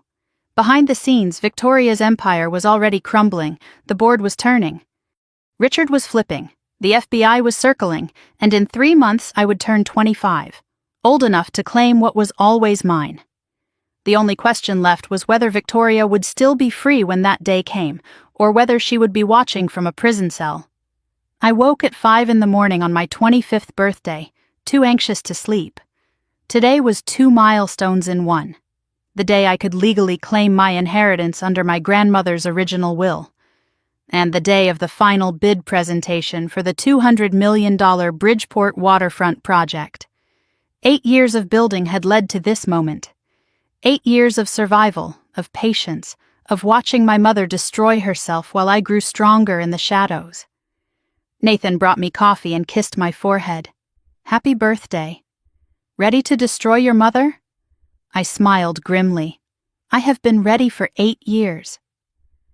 Our final review of the Phoenix bid package confirmed what I already knew. It was comprehensive, innovative, community-focused, everything Victoria's presentation would lack. But rumors had been swirling all week. Victoria was desperate, making calls to everyone who owed her favors, bribes to city council members, threats to subcontractors, rumors planted about Phoenix's inexperience and my supposed mental instability. She was throwing everything she had at this final battle. At 7 in the morning, my phone buzzed with a text from an unknown number, a photograph. Victoria entering City Hall through a back entrance at 6 in the morning. The caption read, "She has been in Councilman Porter's office for 45 minutes. Whatever she is offering, it is big. I forwarded the image to our legal team. If Victoria was bribing officials, we would have evidence. If she was just desperate, she would make mistakes. Either way, I was ready. The media gathered outside City Hall like vultures sensing blood. The Bridgeport waterfront bid had become statewide news, not just because of the money, but because of the family drama. Headlines had been running for weeks. Sterling versus Sterling. Mother-daughter real estate war. Victoria had used every interview to paint me as a bitter, troubled child seeking revenge against the mother who had tried to help her. I refused to engage, letting my work speak for itself. As I climbed the steps, a reporter shoved a microphone in my face. "Elena, your mother claims you are mentally unstable and this bid is just a personal vendetta. How do you respond?" I stopped and turned to face the camera. My response is in the bid documents. 200 pages of plans, financials, and community partnerships. If that is a vendetta, I would love to see what she calls professionalism. I walked inside without waiting for follow-up questions. Behind me, I heard another journalist mutter, "God, she is good." I allowed myself one small moment of satisfaction. Then it was time to fight. The sabotage attempts had started before I even reached the building. My lead contractor called in a panic. Someone had been calling our suppliers, telling them Phoenix was going bankrupt and would not pay. 3 of them were threatening to pull out. My PR person reported anonymous tips sent to every news outlet claiming Phoenix Holdings had ties to organized crime. Nathan's office called with news that someone had tried to access our sealed bid documents through a hacked city employee login. I stayed calm. I documented everything. I called suppliers personally and reassured them with bank statements proving our solvency. Legal sent cease and desist letters to media outlets publishing unverified claims. We reported the hacking attempt to Agent Webb, adding another item to Victoria's growing file. She was fighting dirty. But dirty fighting leaves fingerprints. The city council chambers were packed. Media, investors, community members, industry professionals. Victoria sat on one side of the room. I sat on the other. The first time we had been in the same space since I confronted her in that conference hallway. Sterling Properties presented first. Victoria took the podium with decades of experience radiating from every gesture. Polished, confident. Her presentation was slick. Glossy renderings, a celebrity architect, promises of jobs and tax revenue that sounded impressive until you looked closely. I noticed what the council might miss. The financials were vague, the timelines were unrealistic, the community benefits were promises without specifics. A council member asked about Sterling's debt-to-equity ratio. Victoria deflected smoothly. "Our financials are solid." Next question. Another asked about the FBI investigation into Sterling's accounting practices. Victoria's face tightened almost imperceptibly. Unfounded allegations from disgruntled former employees.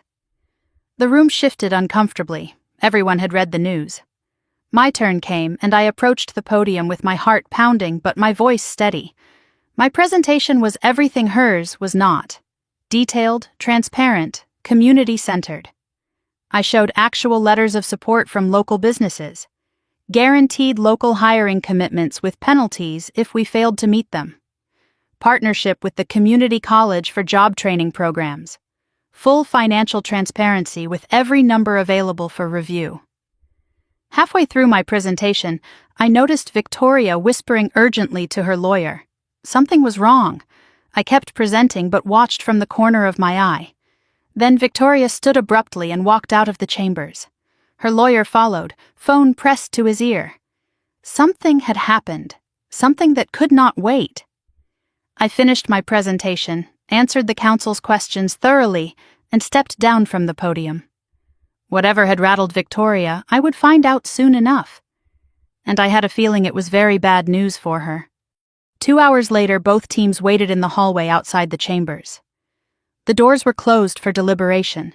The tension was suffocating. I stood with Nathan, Meredith, and our team. Victoria stood alone. Richard was nowhere to be seen. Her lawyer was still on the phone, pacing near the windows. Victoria's composure had shattered. Her makeup was smudged. Her hands trembled visibly. Whatever news she had received during my presentation had broken something in her. The doors finally opened. The council president approached the podium.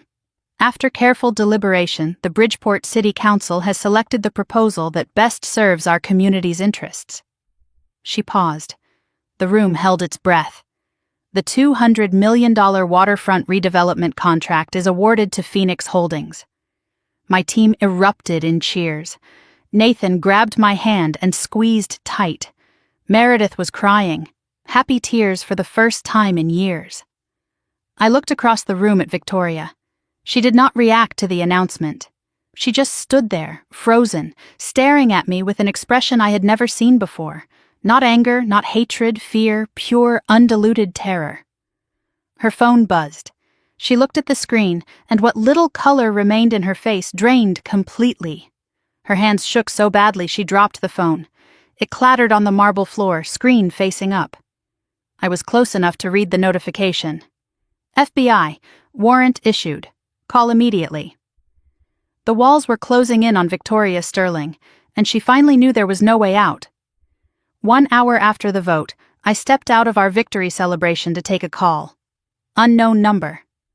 Richard's voice on the other end, broken and desperate. Elena, do not hang up, please. I need to talk to you.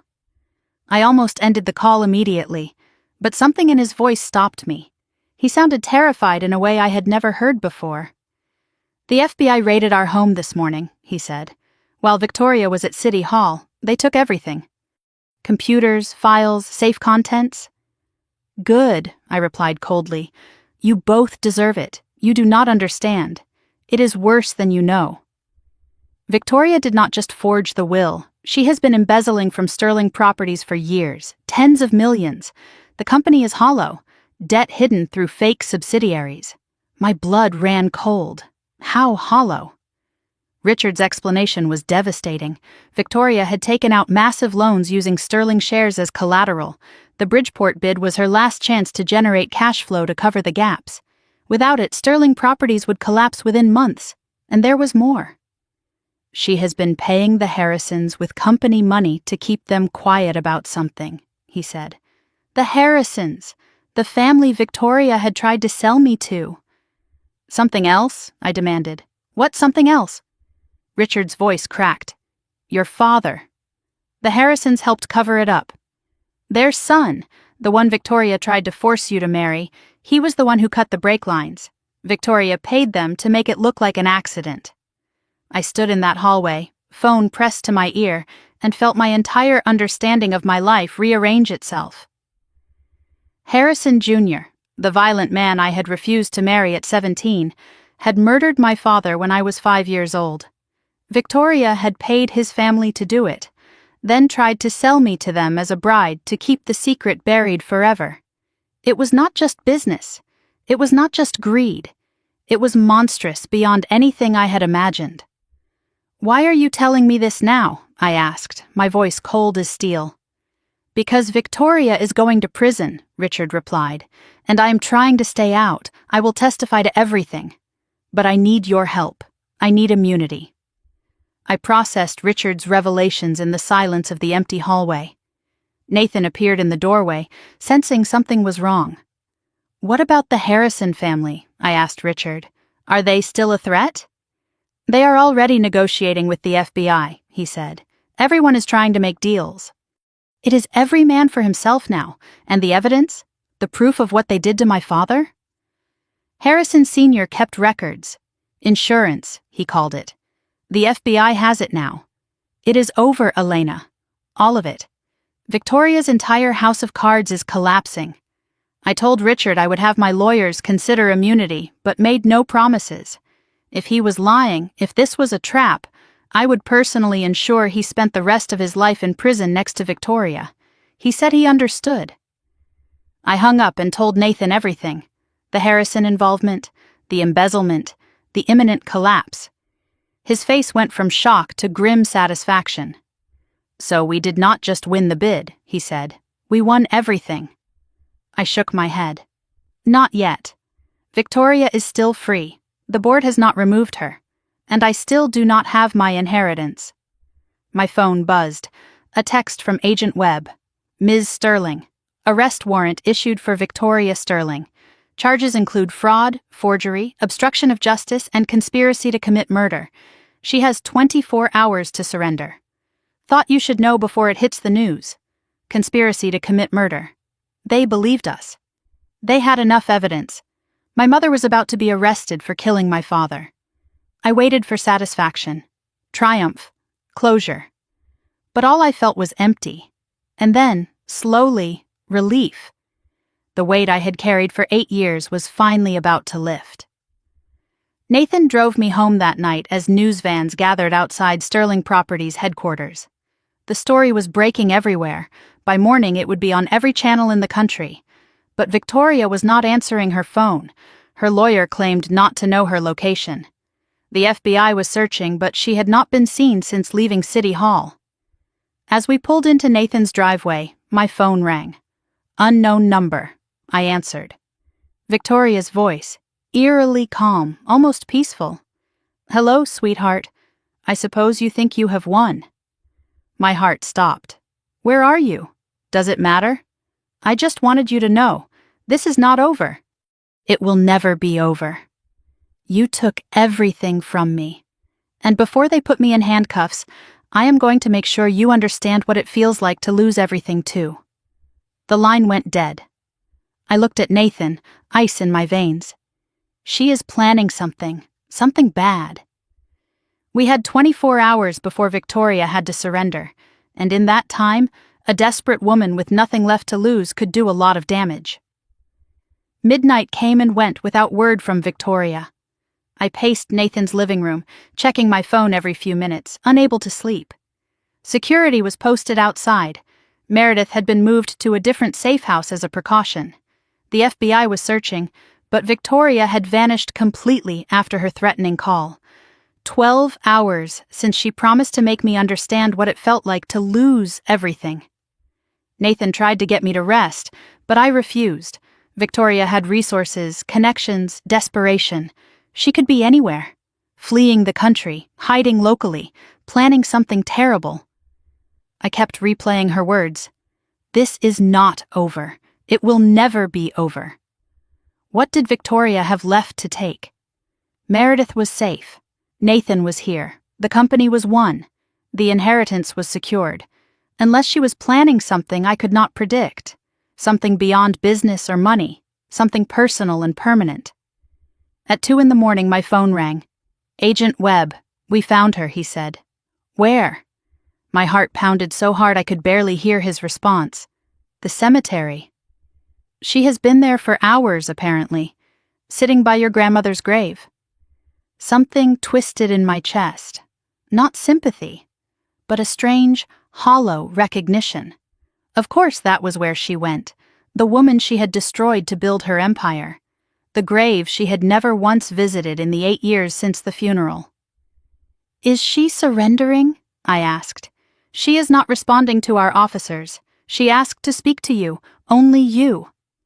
I looked at Nathan, who was already grabbing his keys. Tell her I am on my way. The Greenwich Cemetery was the oldest in the county, filled with generations of wealthy families who had built their legacies on this land. FBI vehicles waited at the entrance, lights off. Agent Webb escorted me through the dark paths, past marble monuments and weathered headstones, toward the section where my grandmother was buried. And there, sitting on the frozen ground before Margaret Sterling's grave, was Victoria. She looked smaller somehow, older. The designer clothes wrinkled, makeup gone, a bottle of wine beside her half empty. She did not turn when I approached. Did you know your grandmother hated me? She said to the headstone. From the very first day I married her son. She was a good judge of character, I replied. Victoria laughed bitterly. She was the only one who ever saw through me. Everyone else, your father, the board, society, they all believed the performance. But not Margaret. Never Margaret. She finally turned to face me. That is why I had to destroy her, before she destroyed me. Her eyes were red, swollen. I had never seen Victoria cry before. Not once in my entire life. I did not plan to kill him, she whispered, looking back at the grave. Your father. It was supposed to be a scare. Make him compliant. But Harrison's son went too far. And once it was done, what was I supposed to do? Confess? Go to prison? I had a future to build. I had you and Meredith to raise. You did not raise us, I said, my voice shaking with rage. You used us. You were going to sell me to a murderer to cover your crimes. Victoria tilted her head, studying me with something almost like curiosity. And look what it made you. Strong, fierce, a survivor. Would you be who you are today without me? I refused to play her game, to let her take credit for my survival when she had been the thing I was surviving. I am who I am despite you, I said. Not because of you.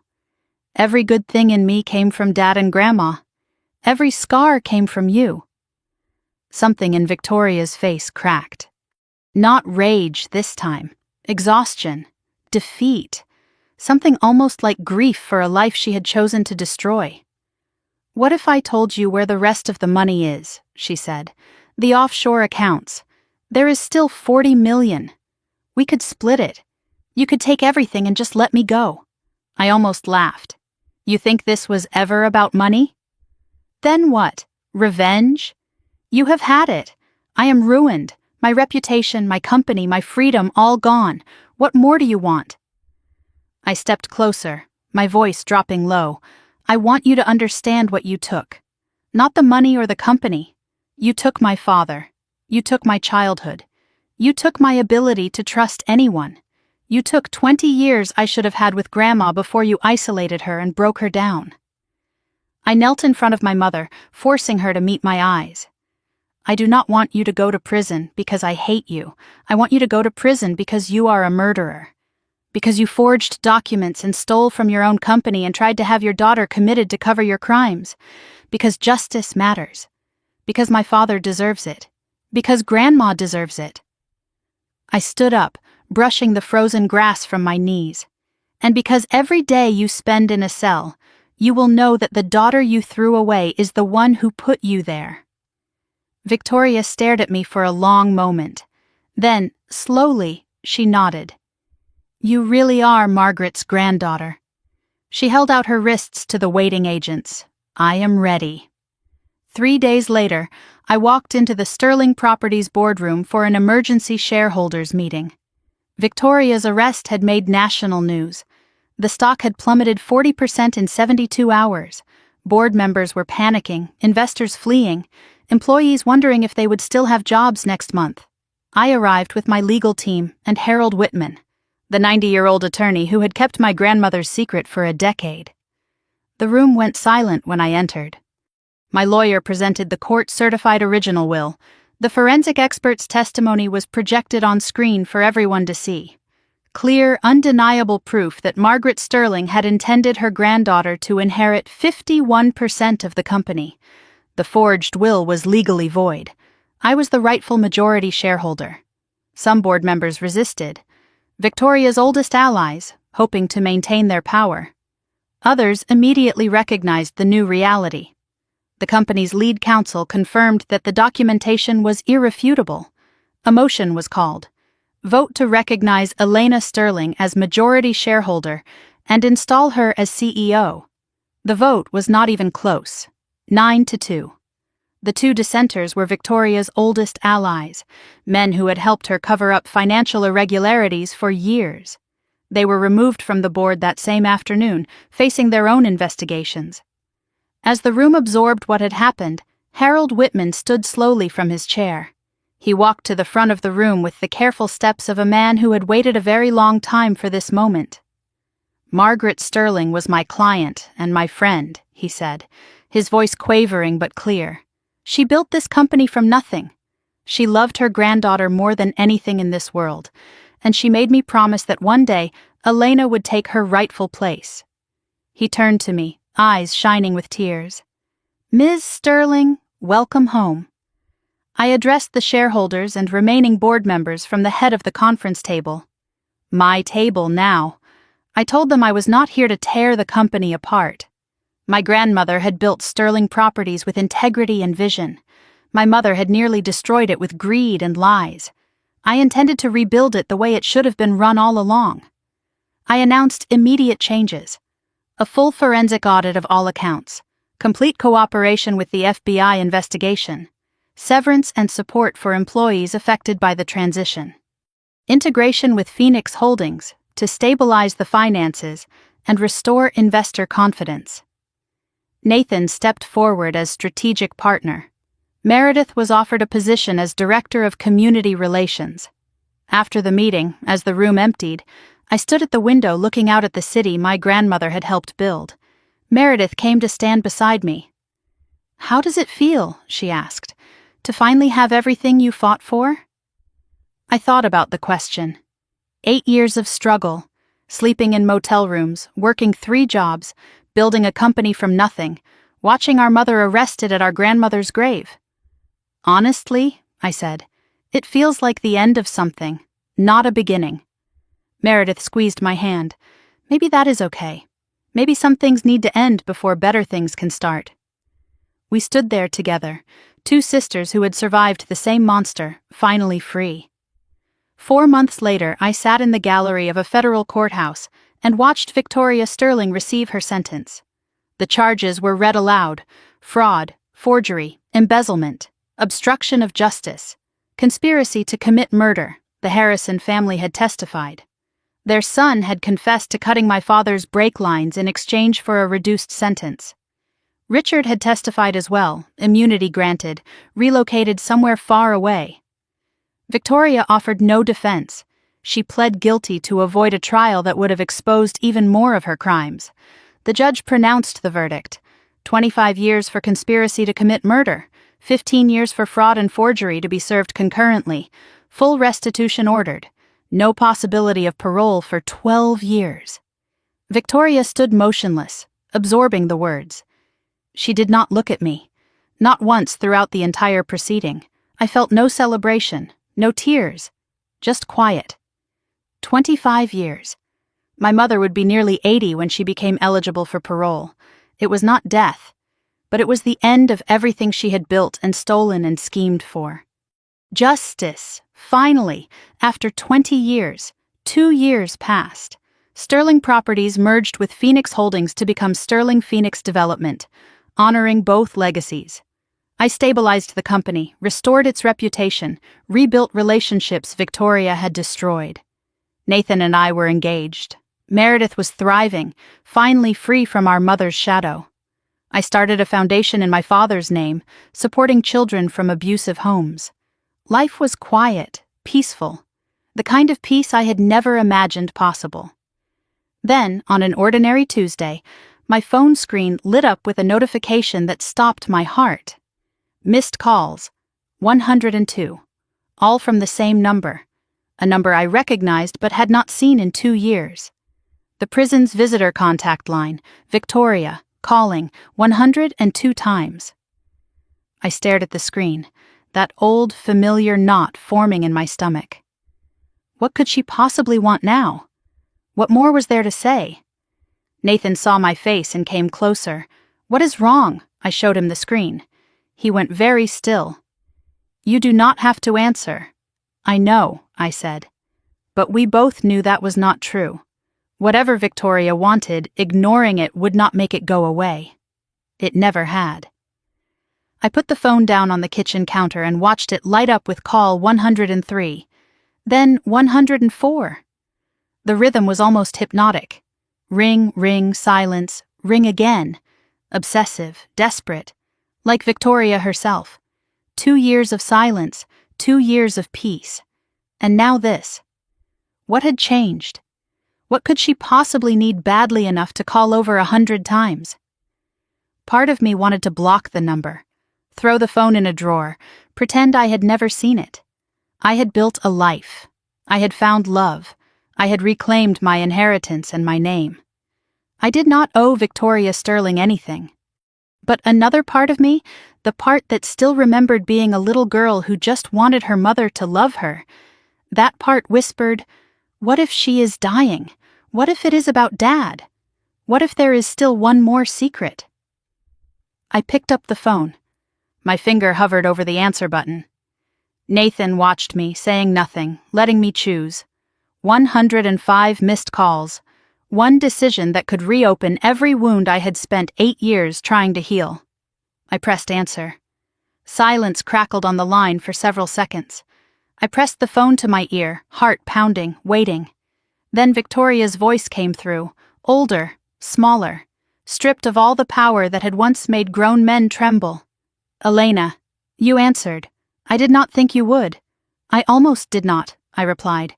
"What do you want, Victoria?" The use of her first name instead of mother was deliberate, a reminder that she had forfeited that title years ago. I heard her take a shaky breath before speaking. "I am sick, Elena. Cancer.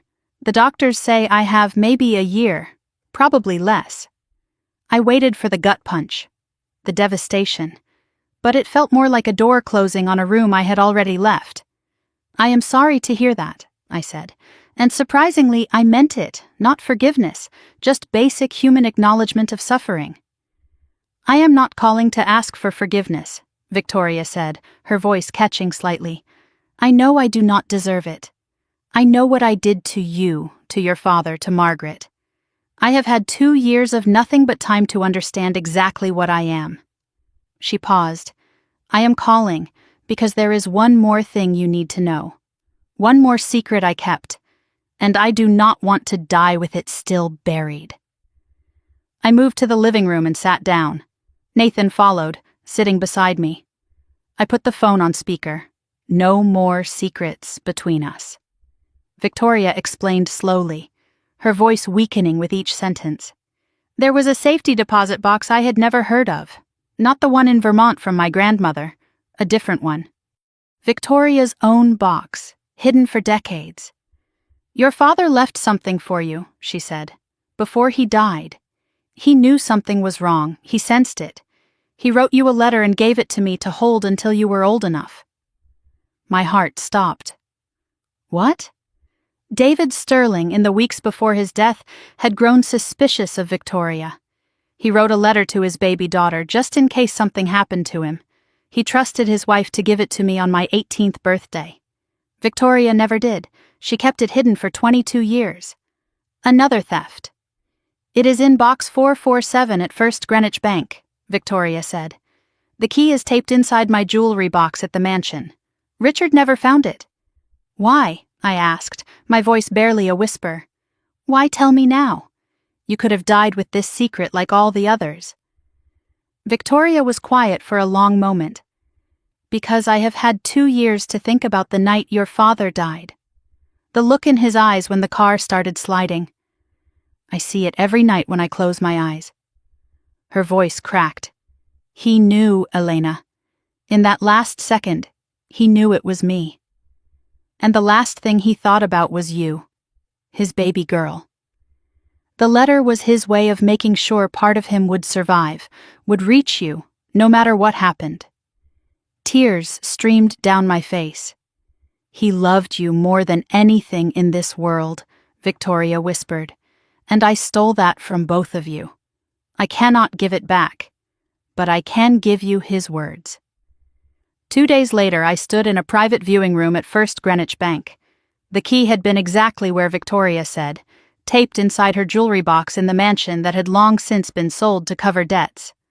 Box 447 was small, dusty, untouched for over 2 decades. Inside was a single envelope, yellowed with age. My father's handwriting on the front. "For my Elena, when you are ready." My hands trembled as I opened it. The letter was 3 pages long, written in handwriting that slanted slightly to the right, pressed hard into the paper like he was trying to make his words permanent. He wrote about the day I was born, the happiest day of his life, how I had grabbed his finger and would not let go, how he knew in that moment he would do anything to protect me. He wrote about his hopes for my future, college, a career I loved, someone who would cherish me the way I deserved, a family of my own someday. He wrote about his fears. "Your mother is not who I thought she was," he admitted. "I have seen things that trouble me. If something happens to me, I want you to know it was not an accident." And he wrote about his love, Unconditional, overwhelming, forever. The final paragraph broke me completely. Be brave, my little one. Be kind, and never let anyone make you feel small. Your daddy loves you more than all the stars in the sky, and wherever I am, I will always be watching over you. I sat in that cold bank vault for over an hour, reading the letter again and again until I had memorized every word. Then I pressed it to my chest and whispered into the empty room. I found it, Daddy. I am brave. I am kind. And I never let them make me feel small. 1 week later, I signed in as a visitor at the Women's Federal Correctional Facility. Nathan had supported whatever choice I made. Meredith had refused to come, not ready, maybe never would be. I needed to close this chapter myself. Victoria shuffled into the visitation room wearing a prison uniform. No makeup, thinner than before. We sat across from each other with glass between us. Silence stretched for a long moment. "You came," she said. "I did not expect you to." "I read the letter," I replied. Victoria's eyes closed briefly. "And he loved me. He knew what you were. And he tried to leave a piece of himself for me just in case." Victoria nodded slowly. "He was always better than me. I think that is why I hated him in the end." I leaned forward, meeting my mother's eyes through the scratched plexiglass.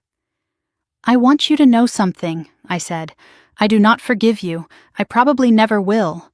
What you did to Dad, to Grandma, to me and Meredith, forgiveness would dishonor their memory."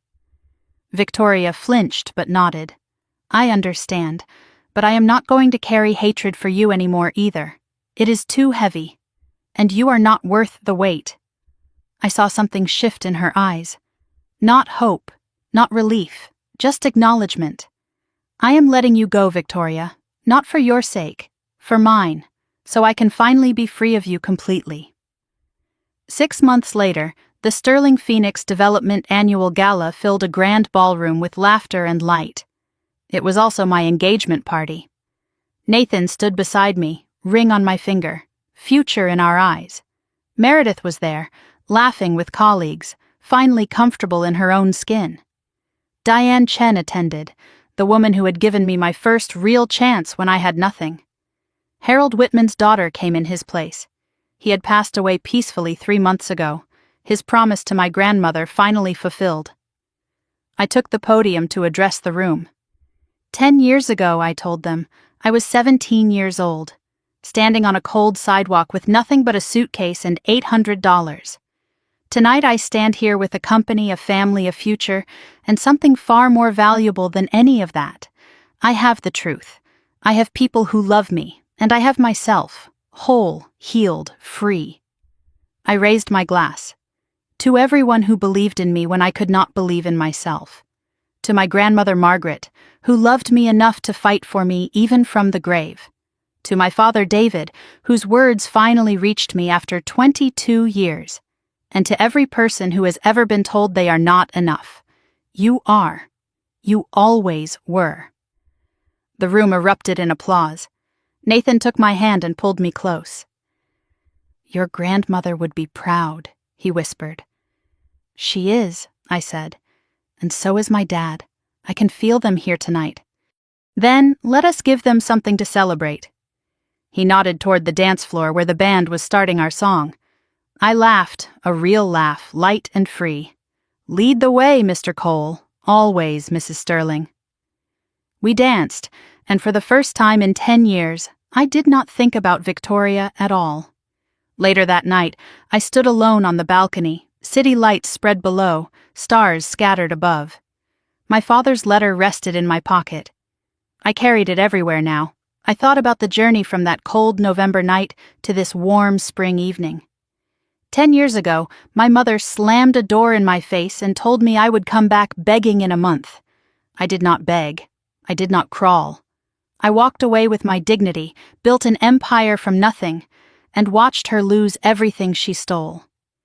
But here is what I learned. Revenge is not the same as healing. Taking back what is yours is not the same as being whole. Victoria is dying in a prison cell. The Harrisons are behind bars.